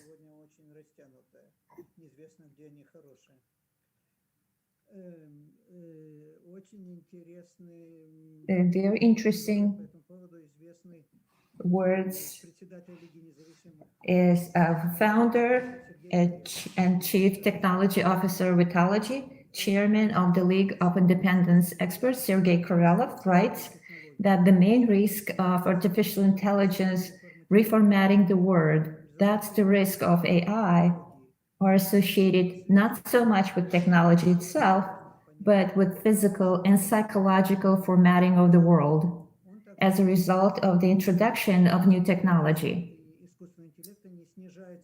He said that it will not be reduced by duplication, even tripling of intelligent control systems and other technical methods and means. The only way to minimize them is to create new norms and institutions. It's also a very important observation. He also says that at the turn of the 20th and 21st centuries, a fundamentally new type of hyper-network emerged again. It's called algo-cognitive culture. It is a hybrid, tangible-intangible digital hyper-network, where in addition to humans, agents become algorithms. He says that the properties of this hyper-network are such that once in it, people gradually turn into inforgs, information organisms associated with biological agents and engineering algorithms, artifacts in the global environment. And the management of the hypernetwork is gradually transferred to algorithm. So this is the threat that's giving birth to. This is a very important observation of Doctor of Physical and Mathematical Sciences, Alexander Panov, writes that lately the idea of technological singularity has become widespread. The essence of the idea of technological singularity is as follows. Based on ongoing growth of the performance of computing systems, the emergence of quantum computers, and the volume of their memory, a forecast is made according to which the power of computers, if the foreseeable future, should exceed the power of the human brain. That was predicted that by 2045, in 30 years from now, we'll have a major growth of those systems. And in the most pessimistic forecast, that they will make people unnecessary for the future and put humanity on the brink of extinction. So in more optimistic scenarios, we're talking about a human-machine symbiosis. However, the details of such a combination also cause some concern, since the machine side of such a symbiosis may be completely beyond the control of humans. But there are also opinions regarding the fundamentally limited capabilities of AI, such as a theorem proven by British physicist and mathematician Sir Roger Penrose. It says that no computer can surpass human thinking in all respects, and the human thinking will necessarily be stronger. So, though it does not, the power of computer will be obsolete, and no computer can surpass human thinking, because the theorem, in some respect, human thinking will be stronger, though he does not say what this unique opportunity of our thinking is. Well, this is a very important observation. Let's look at it more closely. Neurolinguistic doctor of philology and biology Tatiana Chernigovskaya writes, I'm citing her, "I'm always frightened everyone that soon artificial intelligence realizes itself as a kind of individuality. At that moment, it will have its own plans, its motives, its goals, and I assure you, we will not be included in them." She also writes that what distinguishes people from other creatures is ability to build a model of the psyche of another human being.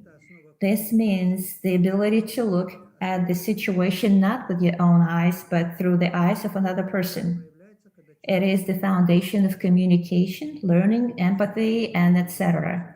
And this ability is taught to a person. So artificial intelligence does not have those abilities, that potential in the human being. So Sergei Karelov, he also writes about that theory of understanding consciousness of another, which describes the ability of a person to attribute mental states, intentions, and feelings of other people to himself.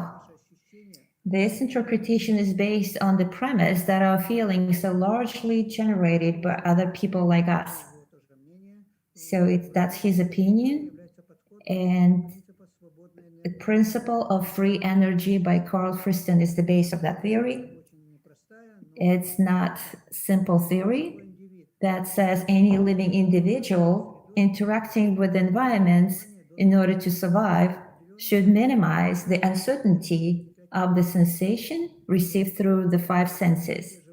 The theory states that all living systems act in such a way as to reduce the error of prediction and thus adapt to the growth of uncertainty, entropy. That's what it's called in science. And not live objects don't have that. And so this is a huge advance of human being. Let's look further. But I'd like to say that another problem is of the future is unemployment, and it will be worsened due to robotization, production automation, and the active introduction of artificial intelligence.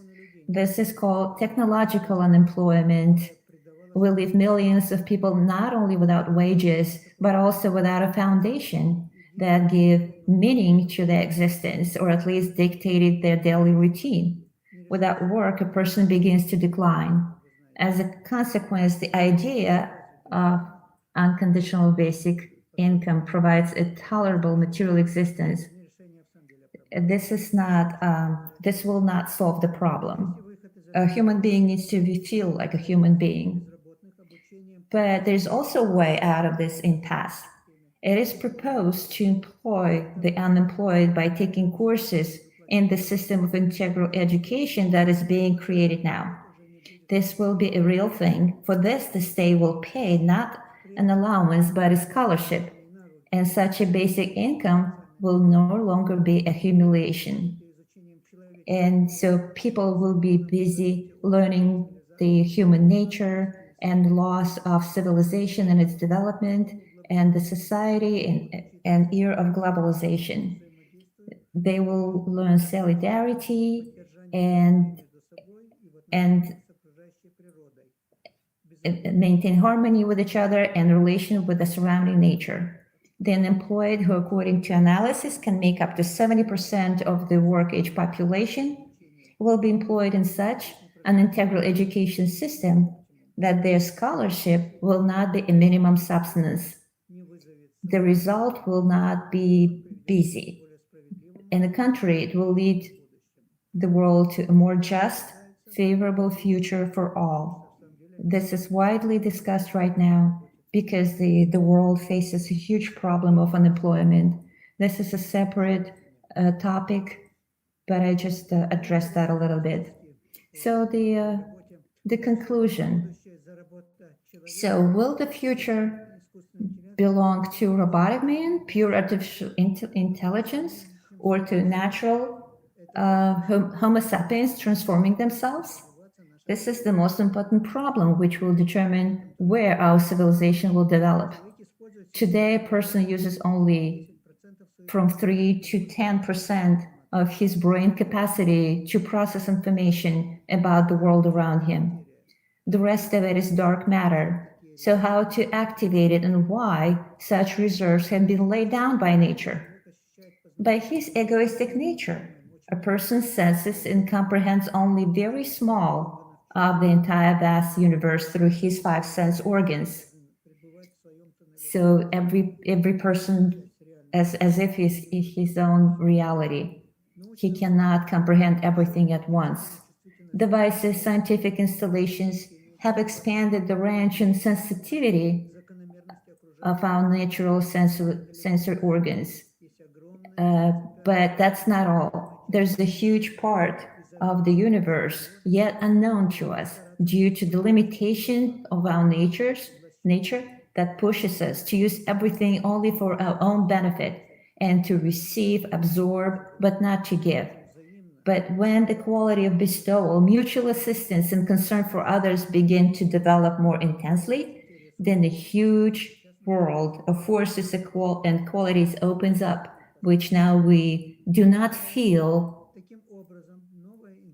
So thus, a new integral consciousness will lead humanity to a mutual care, concern for each other, as happens in a large friendly family, and will include all the reserves of the human brain that are now in a sleep mode today.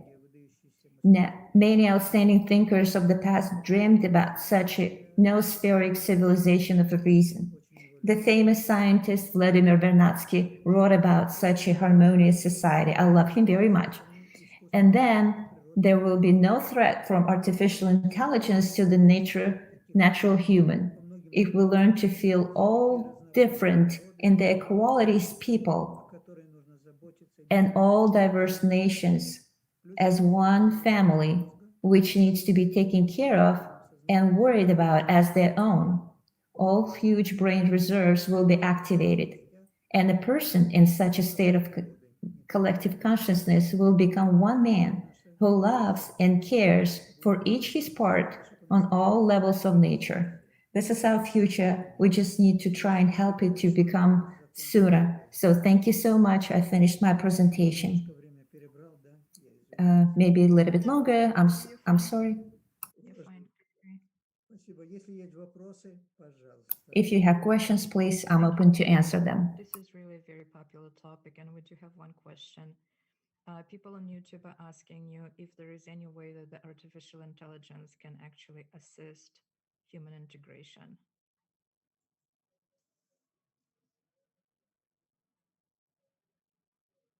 Can you answer that question? Can artificial intelligence in some way assist human integration? I think what is implied is humanity becoming closer, working together, and integrating as a unified organism.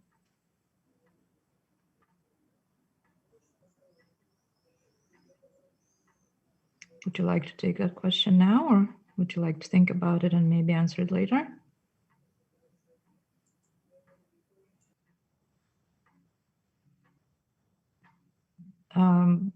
Has there been a translation for this question, or should I translate it into Russian? I could do that. Should I? Григорий, вас спрашивают, существует ли возможность для искусственного интеллекта помочь человечеству каким-то образом интегрироваться, то есть стать более единым? Считаете ли вы так? Да, понятно, интересный вопрос. Yeah, I С одной understand. стороны, This is an угроза, с interesting другой question. помощь. Да, да, On one думаю, да, hand, it's a конечно, threat, да. on another hand, Если is a правильно help. Yes, I think yes, if we use our technology in the right way. So, of course, IE, it's technology that was created by people. So if technological basis would be used not to fight one another and exert power over one another as what is done today, especially in other countries, in some countries. But if we aim those efforts for creating a new civilization, united civilization, with all the differences in people and variety of all kind of nations and people in the world, that's the reason for the conflict in us. But it might become the basic and the major leverage to unite people, because we need that variety of humankind. So they will just connect to one another, add to one another, and complement one another. As it's in the song, every mother's needed. So this is like that.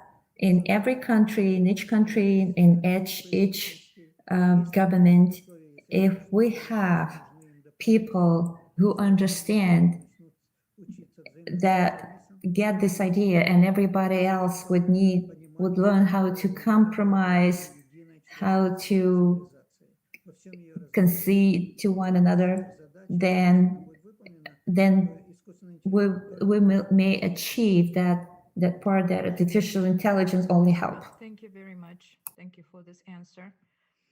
And at the time doesn't allow for another question, but maybe later we will have more questions for you, Gregory. I would like to introduce the next presenter, which is my pleasure. I'm introducing a colleague. Her name is Elena Fernandez. She is a project director of curriculum team and a board member of IWRI USA. She is currently in Spain. Elena is a master teacher of languages for over 30 years, and she is a CEO and president of Connectedness International, a cultural and educational organization which offers study abroad programs and teen camps in over 7 countries.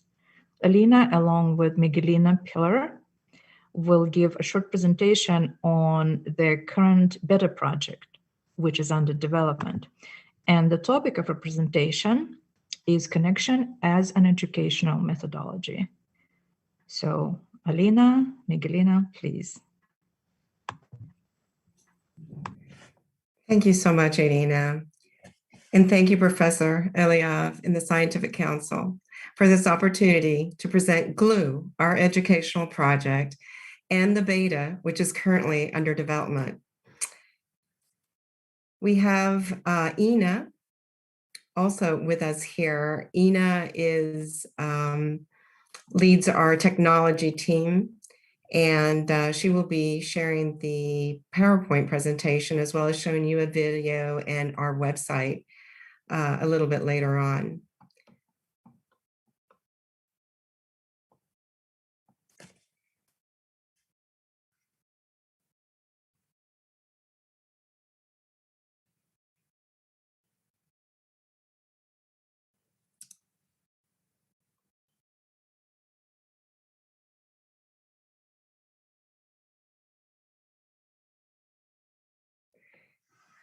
GLUE, Global Level Up Education, is a 501c3 nonprofit educational and scientific organization functioning under Integral World Research Institute, USA. Our global team of more than 50 dedicated professionals, including experienced educators, psychologists, scientists, researchers, technology specialists, are passionate about cultivating a love of learning in children. We encourage this love of learning by presenting the course subjects in an integrative way through fun adventures, activities, and games.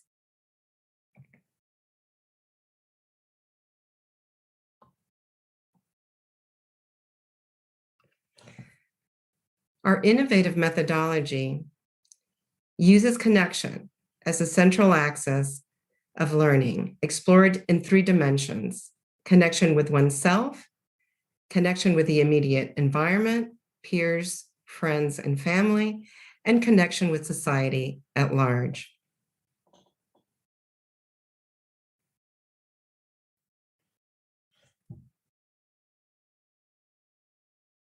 Our vision. Our vision is a world where children have free, accessible, exceptional education, leading humanity as one global family.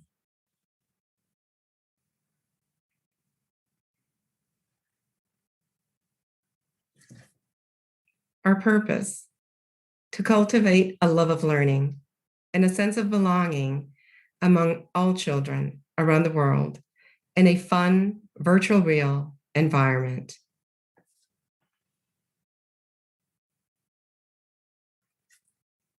Our mission: creating the premier global virtual real educational platform for ages 3 to 14, using a unique integrated connection method, which cultivates a desire for learning.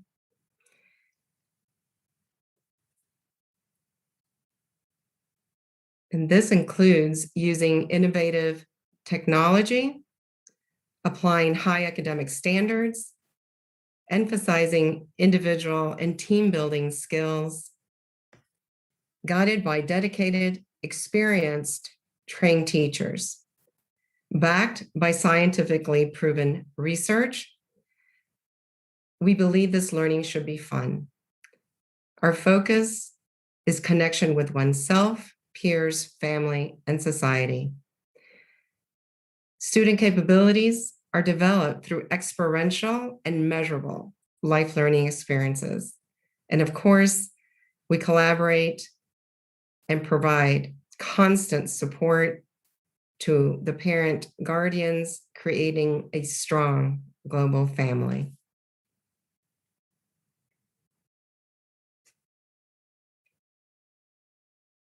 We want to bring to life an innovative educational curriculum and methodology called Integrative Connection Method, or ICM.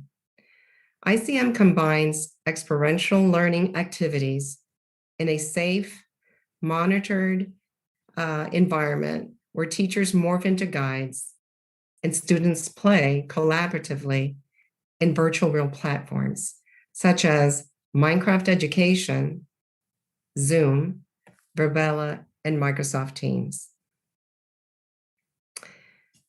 I'd like to present Miguelina Pillier, our beta manager. She's going to take over now. She's one of our huge team, global team, to share a brief overview of the beta that is currently in process. Miguelina? Thank you, Alina, and thank you to everybody who have put so much effort to put this together and for giving us the opportunity to show you what we have been working on. I want to share with you the structure that we have come up with in order to work together to bring this program to life. We have created a beta, which is designed to evaluate and prove that students can achieve academic learning in core subjects through uniquely designed activities. Here's what you can see in the first slide is our organizational structure, which we call pinions. I'm not gonna take too much time, but as you can see, every group is linked to the next, because as we work together, we make this engine move forward and go. Next slide, please. The objective of this beta is to demonstrate and validate scientifically in a practical way the method of learning through connection using experiences that are designed to evaluate the academic development, emotional and social connection of the student in a virtual real environment. The project requires curriculum writers, evaluators, and experienced teachers, as well as creative people. In terms of the scope of work, we provide a virtually delivered course in English where students and parents, as well as guardians, can experience our method in action, guided by our global family liaison team and trained teachers.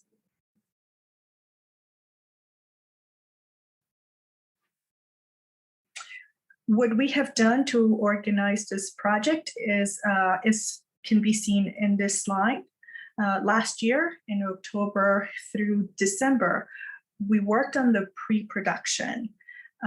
During this phase, we presented some questions to identify what we are doing, or what we decided what we're going to do, why we were doing it, and how we were going to do it, and also what success would look like. During this phase, we defined the project objectives, created a plan, identified resources, and put together our project team. Also, we provided the necessary, training to everyone, and also prepare for the design and execution of the phases.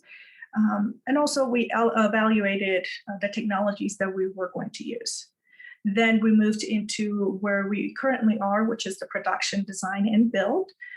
We trained our resources, we worked together, and the pre-design framework and the process flow to create the curriculum and design the scenarios, and also the environment in which we are going to present the experiences where the children will work on the learning modules.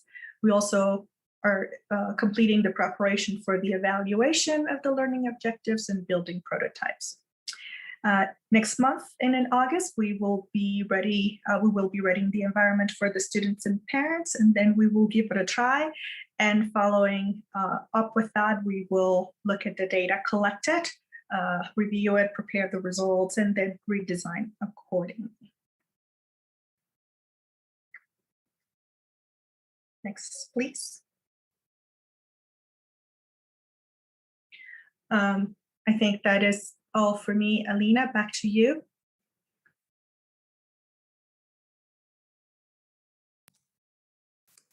Thank you so much, Miguelina. So if you would like some more information about our project and beta, please contact us. We will post the website address, email, and contact information here in Zoom as well as the social media venues.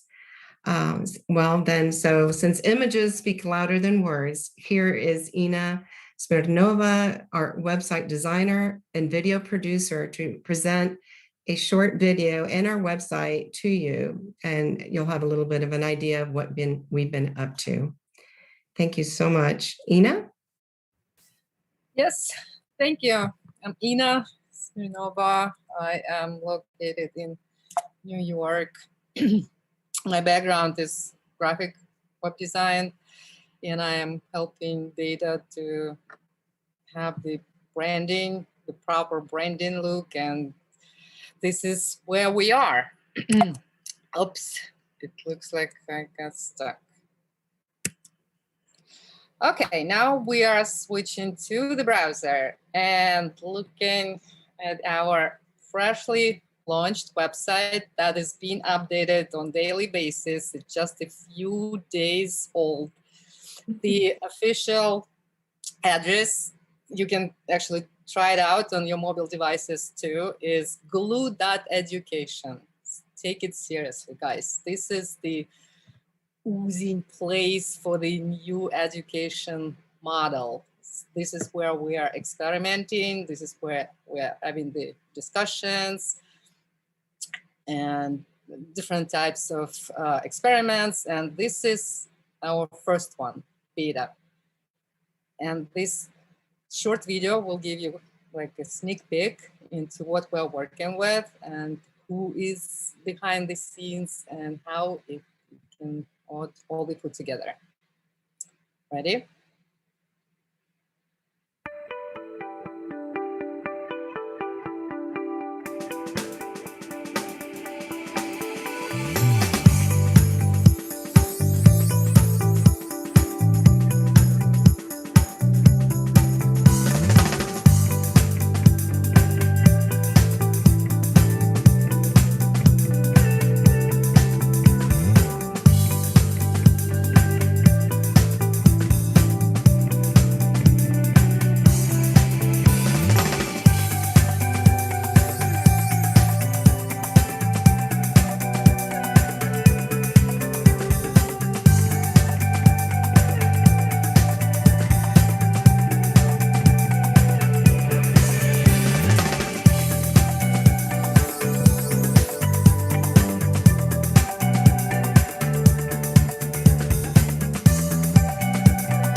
So this is it for now.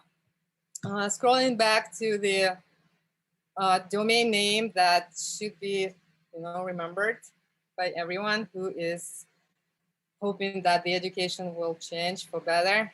Glue.education. So you can find here our social media venues which are developing as we speak.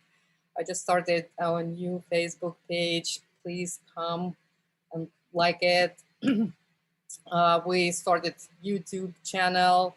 We have our email box, which we are checking on a regular basis, and we are looking for the volunteers, specifically people who are playing with their kids in Minecraft, or they're enjoying this game themselves. Please join our project. You will see how we can change the world for the better with these tools.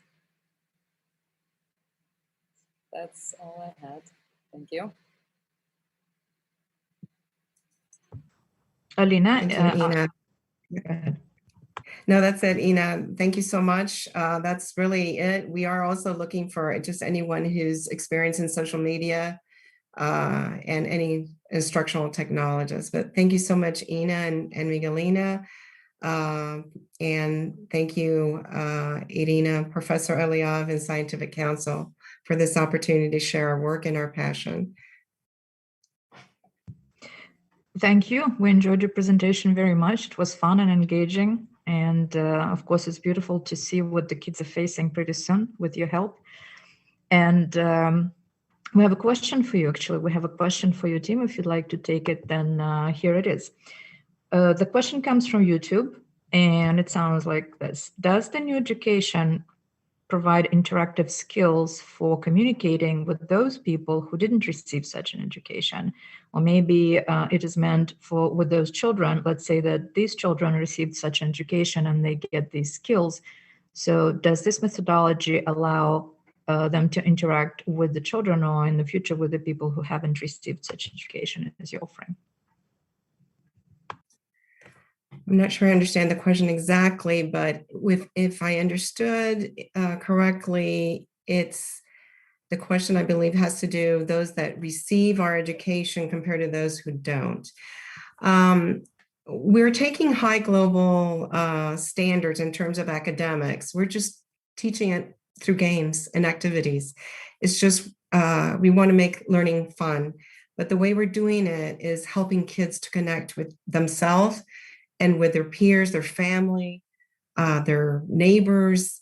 And if anything, these kids are going to go out and hopefully create a wave of positive effect, right? Where they're connecting with other kids. So this method has been played around with, and we know that the kids are great. The older kids, like even the 12 to 14-year-olds, can turn around and help teach the younger ones.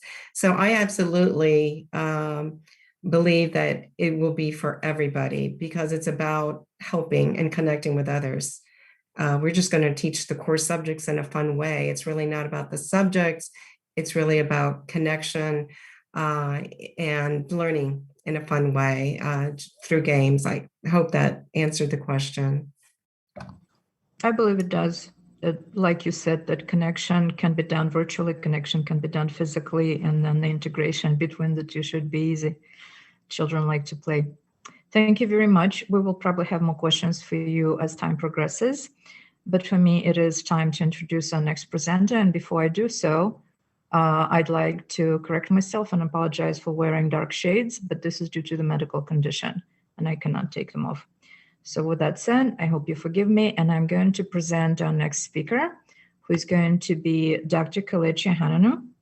He studied electrical and electronic engineering at the Federal University of Technology, IWRI, and conducted his postgraduate studies at Power System Engineering and Research on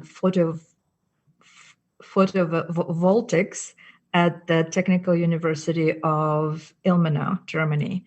And he is a founder and a CEO of several organizations. One is the Human Voice APS. The second one is Rock Glen Ltd in Zimbabwe. And the third one is Solaxis Ltd, renewable energy companies with the branches around the world. He's also a professor of power systems engineering in the Czech Republic. And the topic of Dr. Kelechi's presentation is learning and teaching skills by telling interactive stories.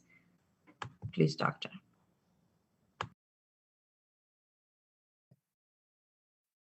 Thank you so much for your very deep introduction. And thanks for apologizing for wearing sunglasses. Yes, we all tell stories. When you put on your television, you're hearing stories. When you walk around the street, you hear stories. And I'm going to share my screen and show you a PowerPoint, but I want this to be interactive, which means we are not going to only listen to me. I'm going to tell you some stories, and I would like to get your feedback. Everyone can see my screen? Yes, I hope. All right. Good. Why stories for learning? And why do we need to make it interactive? Let me start by telling you a story. One morning, a very beautiful girl was taking a walk along a river.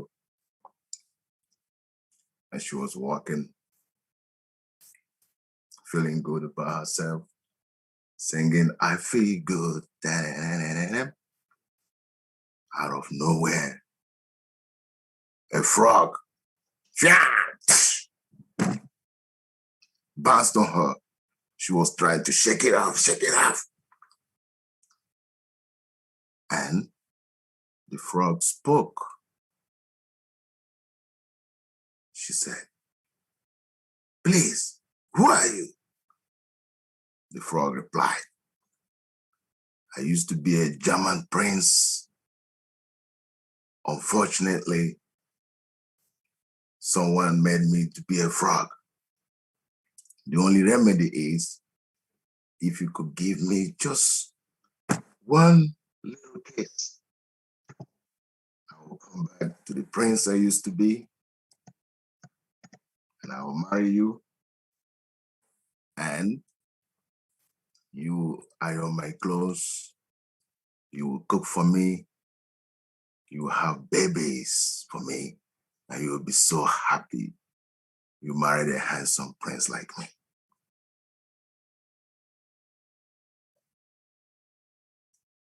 The frog paused. Kiss me, kiss me, kiss me, kiss me. Now my question is, do you think she kissed the frog? Open your mic and answer if you can. I'm going to choose Katarina. Well, I think that she didn't kiss the frog. Why? I think that she chose to be happy without cooking, without cleaning the house, without housework. And I think that that it happened differently than in the fairy tale. Okay, thank you so much. Okay, I'll continue with the story. She took the frog home, looked at the frog, put it on the table kitchen, brought a bulb of onions, some garlic, chopped the onions, put on olive oil in the frying pan, and okay, let's leave it like that. The end of the story depends on the listeners or the audience. Another story I want to share with you is story of Pahom. Pahom, this story is written by Leo Tolstoy. Most of us know him. Why am I telling you these stories? Let's remember John Amos Comenius, the great teacher from Czech Republic. In his famous book, The Ability of a Great Teacher, he was talking about telling stories and teaching education should be fun and should be a joke, like games. The story of Leo Tolstoy about Pahom. Pahom is a very wealthy man, but he was not satisfied with his money. He needed more land.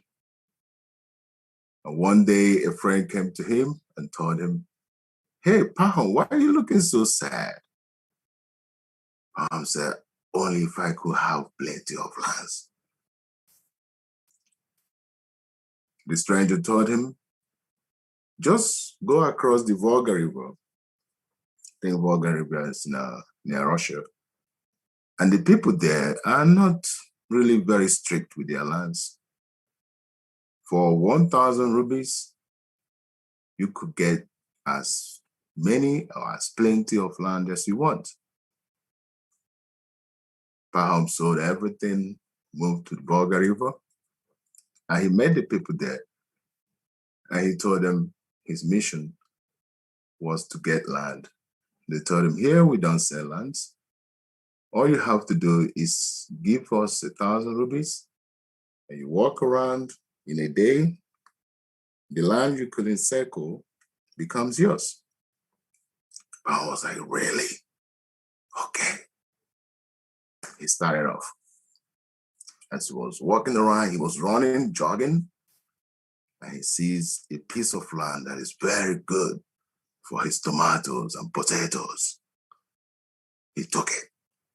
As he was running again, he saw an area that could be for feeding his cows.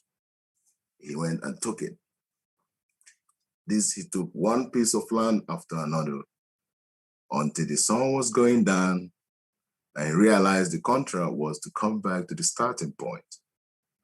So Pahom started running faster and faster, trying to get to the starting point. The people from the Volga River were looking at him. He got there. Everyone clapping for him. But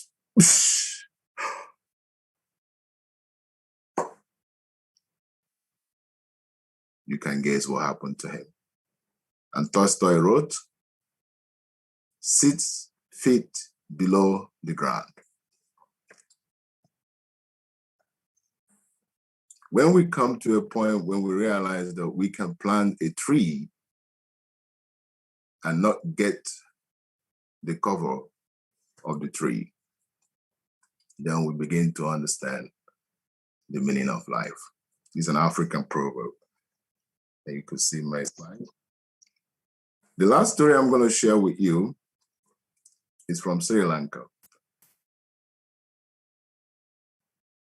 There was a family in Sri Lanka. They were so conscious, extremely conscious about caste, high class, lower class, middle class. And they wanted their daughter to marry only from a high class, although they had little money.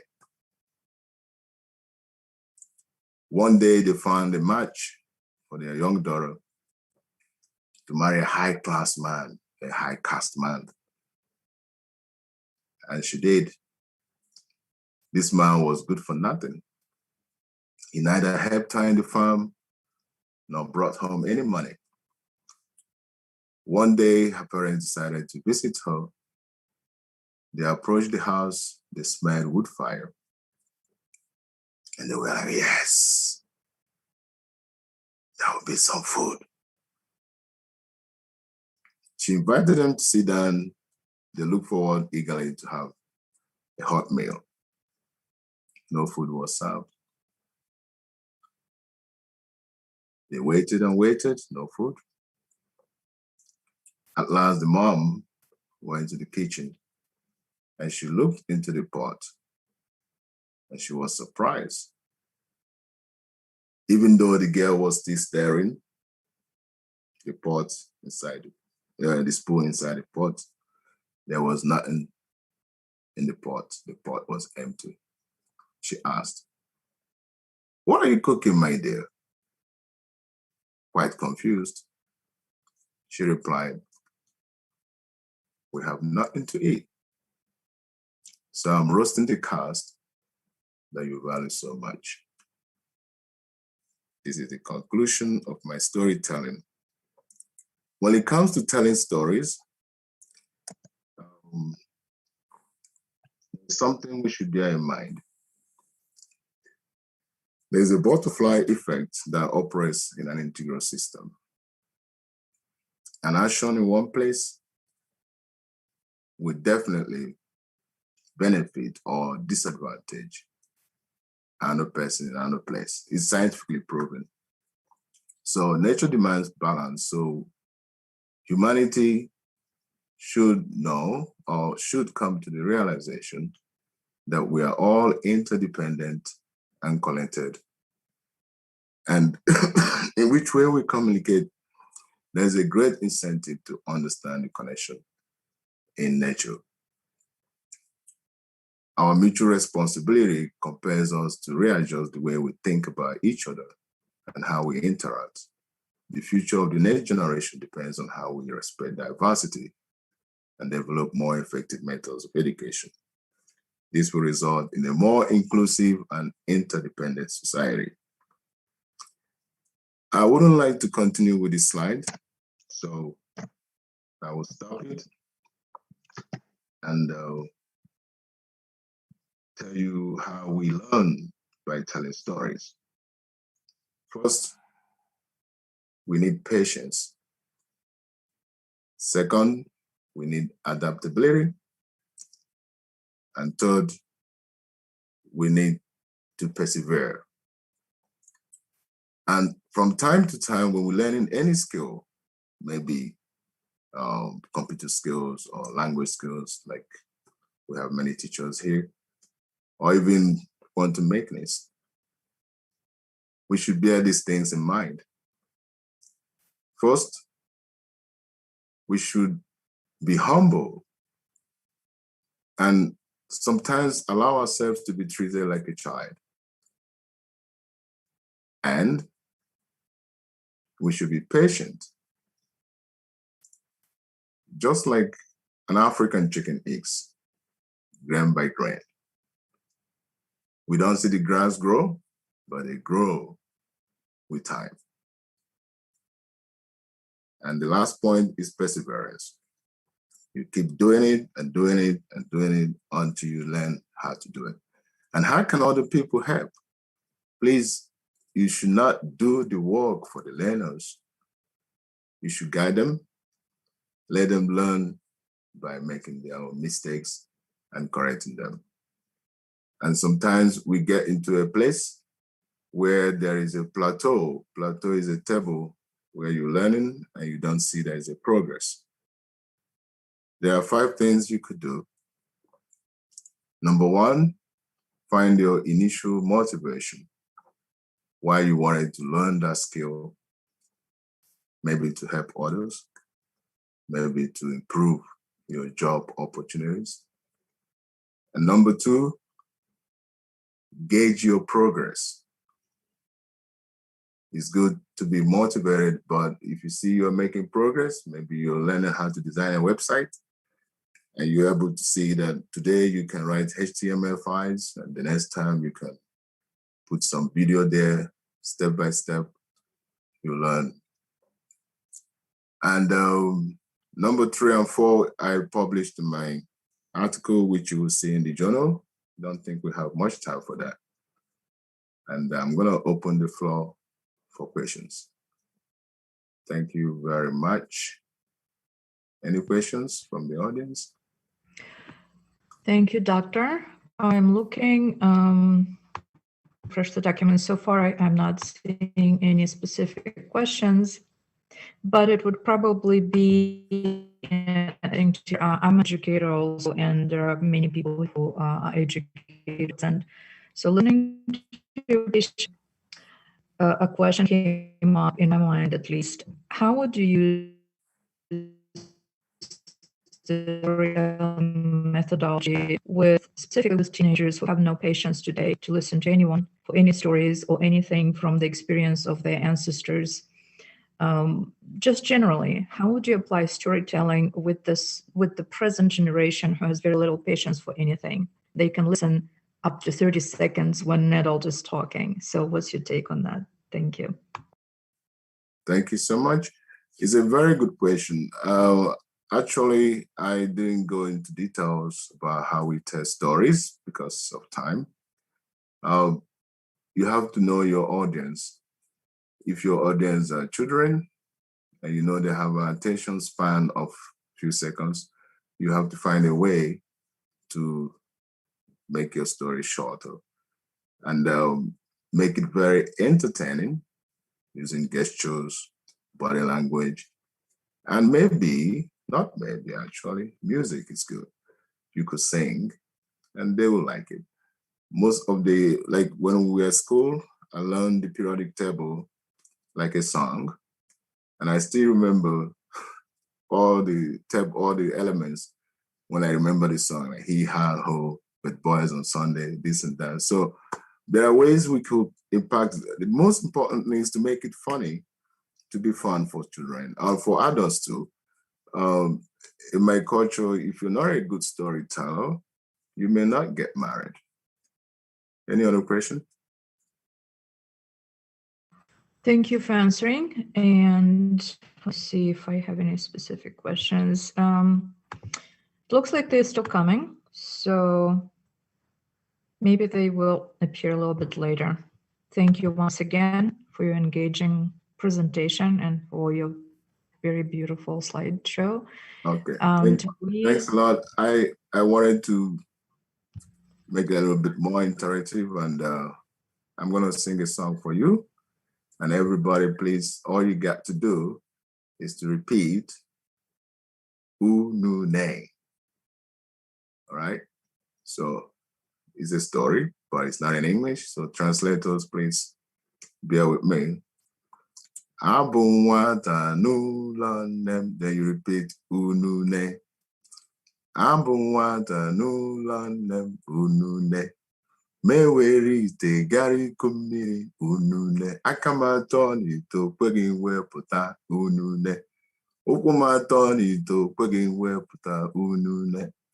Ununu no koko, unu no koko, unu no koko, unune. Right. Thank you so much, everyone. Have a nice day. Thank you. You're a lot of fun. So I think that Dr. Kelechi's presentation concludes our agenda for today, but we're not finished. We still have a little bit of time. We have about 10 minutes. And we would like to dedicate the segment to the questions which our presenters didn't have a chance to answer. I'm going to take a look at the document once again because it keeps being populated with the questions, and I need to just bear with me, please. I'm going to see what questions haven't been asked. I hope that our presenters are still here because the questions actually are coming in to the people who spoke in the beginning of the day. One of such questions, actually, we have several questions to Asher Tal. And if he's still here, Tal, are you still here? Are you willing to take some questions?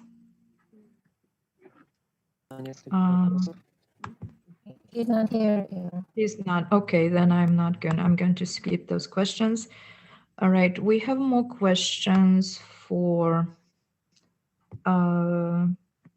Katerina. I think Katerina is still here with us, right? Yes, I am here. Very good. So if you're willing to take a few questions, then these are for you. One question that we received from a YouTube channel is, how would you like to see your students in the future? I mean, the question is, what kind of people would you like them to see grow up? Responsible, confident, reliable. Thank you. And we have one more question from a different person, also from YouTube. Oh, this is the lady who asked the question previously, but she says that the translation was not very correct. And I'm going to read her question again. So she's asking, what do the children get out of this methodology besides the general education? How does it affect their position in society in the future? I think it can be a similar answer like in the first one. So I think that kids in the future will be able to cooperate with everybody all around the world, will not afraid of go abroad and work abroad and make new friends, contacts, not only at work, but also to have friends all around the world who can motivate them to see another cultures. For example, through the language, they feel very well and good. Like Kelechi sang, I feel good, and they will work on the beach, and I feel good, and they will talk to other people from different cultures, and they will be open to see some problems of the world through cultures, and maybe there will be more polite to each other. Thank you. Thank you for your answer. Thank you for question. We have another question for Dr. Hananu, actually. It just came in. And the question is this: how do you retain the attention of the audience? Do you have to have a talent for that, or do you learn how to do it? How do you retain your audience's attention, whether it's natural or it's learned? It must be learned. It's like music. Some people are very good at it naturally, but you can also learn how to tell stories. Like, we all have children, and if you want your child to go to bed, you know the kind of fairy tales and sound you could make for the baby to be like in a dream world and fall asleep quickly. And if you're talking to people who are like mostly in a hurry these days, you have to make it very, every story must have a beginning, a purpose, and a conclusion. You can leave the conclusion open so that everyone can, like this frog story I told you, Katarina may not get it. Maybe the prince kissed the frog. The princess kissed the frog, and they got married and lived forever happily. It depends on the audience. It depends on the people you're talking with. And you need a little research, a little homework to know the audience that you're going to talk with. If you're talking to people that don't like stories, you don't need to even tell them stories. You can play videos for them. Most of my children are into computer games, and we play computer games a lot. Like it's another form of telling stories.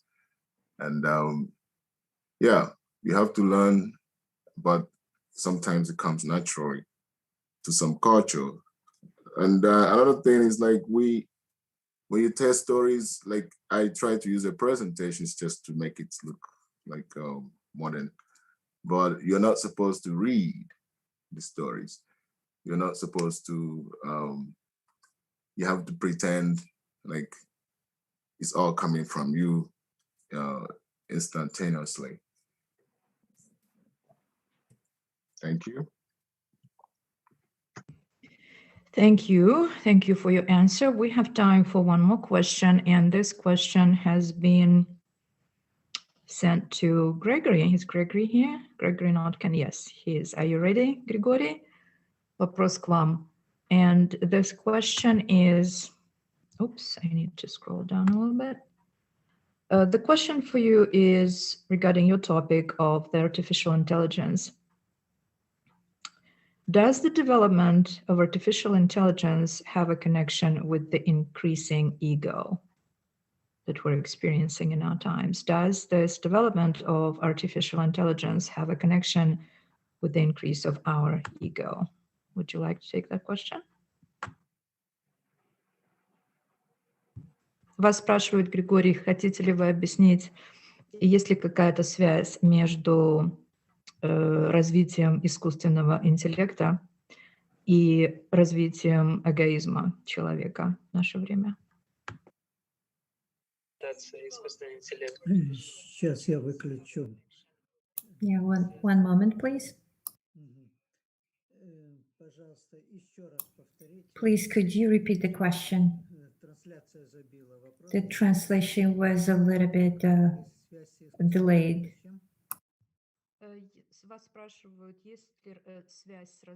If there is a connection between artificial intelligence and the human ego.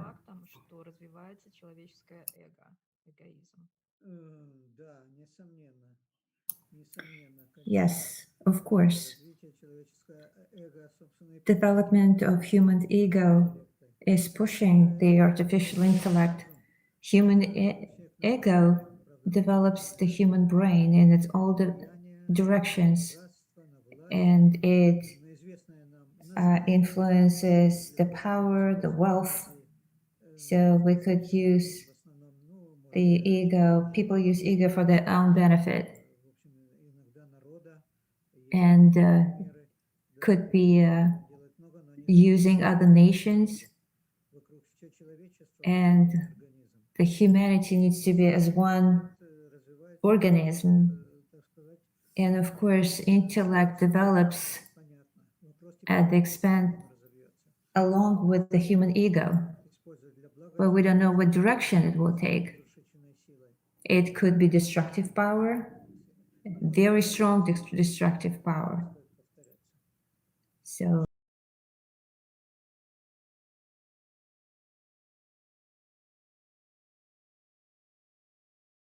as I'm saying, and I think Professor Lev, you should probably take over here, and I can only thank everyone for being present, for paying attention, for asking questions, for being such a cordial audience, and for giving us a chance to share something interesting with you. So Professor Lev, please. Thank you very much, Irina. It's my great pleasure to finalize the first day of our conference. We have listened to 7 very different but all excellent talks devoted to broad coverage of topics starting from integral scientific paradigm, integral culturology, through the psychology, artificial intelligence, to different different aspects of integral education.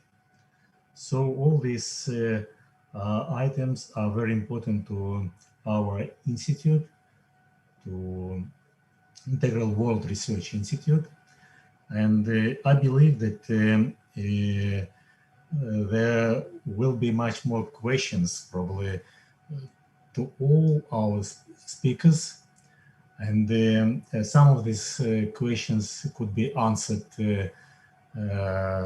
tomorrow during our next session.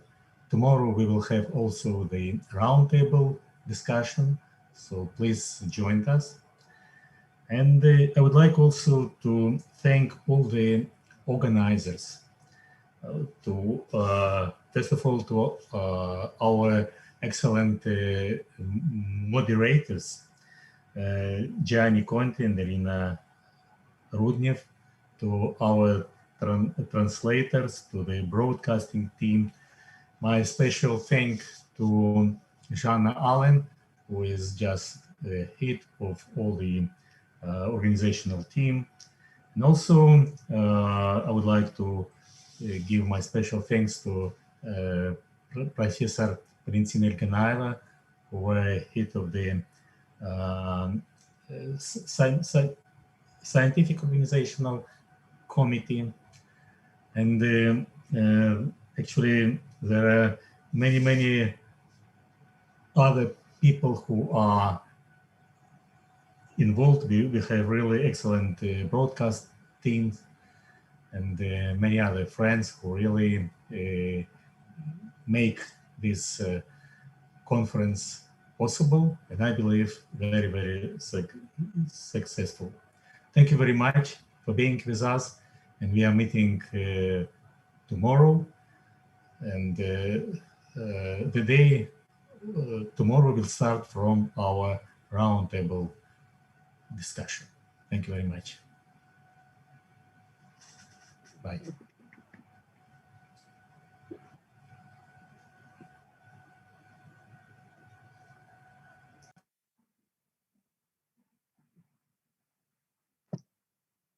Hakim, ilache kre kre kre. Everybody ilache kre kre kre. Excellent, friends. Thank you, friends. Kapag na